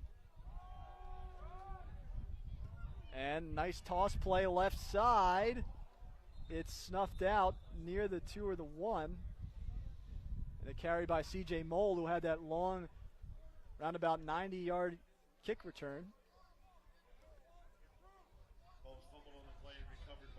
And it was fumbled. I heard Malvern yelling, and I did not see it. But again, it was a fumble force. So is yet another turnover for Roman Catholic, their 3rd turnover tonight, with 41 seconds left. I'd like to thank our crew chief and producer, Ari Bluestein. He had a lot of crew to manage. That would just be the assistant crew chief, Nick Paul. So we'd like to thank them for their work tonight as well. Chris Markowitz, thank you. Thank you, Malvern Prep, for providing us with an outstanding football game as well. In terms of the scoring output, it took a little while, but they started to get things going. Tonight's game brought to you by Granite Run Buick GMC in Media. So we thank them, because without them, we would not have this game on Facebook Live streaming on SFBN. 33 seconds to go. You had a couple of interceptions as well. Hayes had an interception. McGuire had a pick 6. You have that fumble recovery.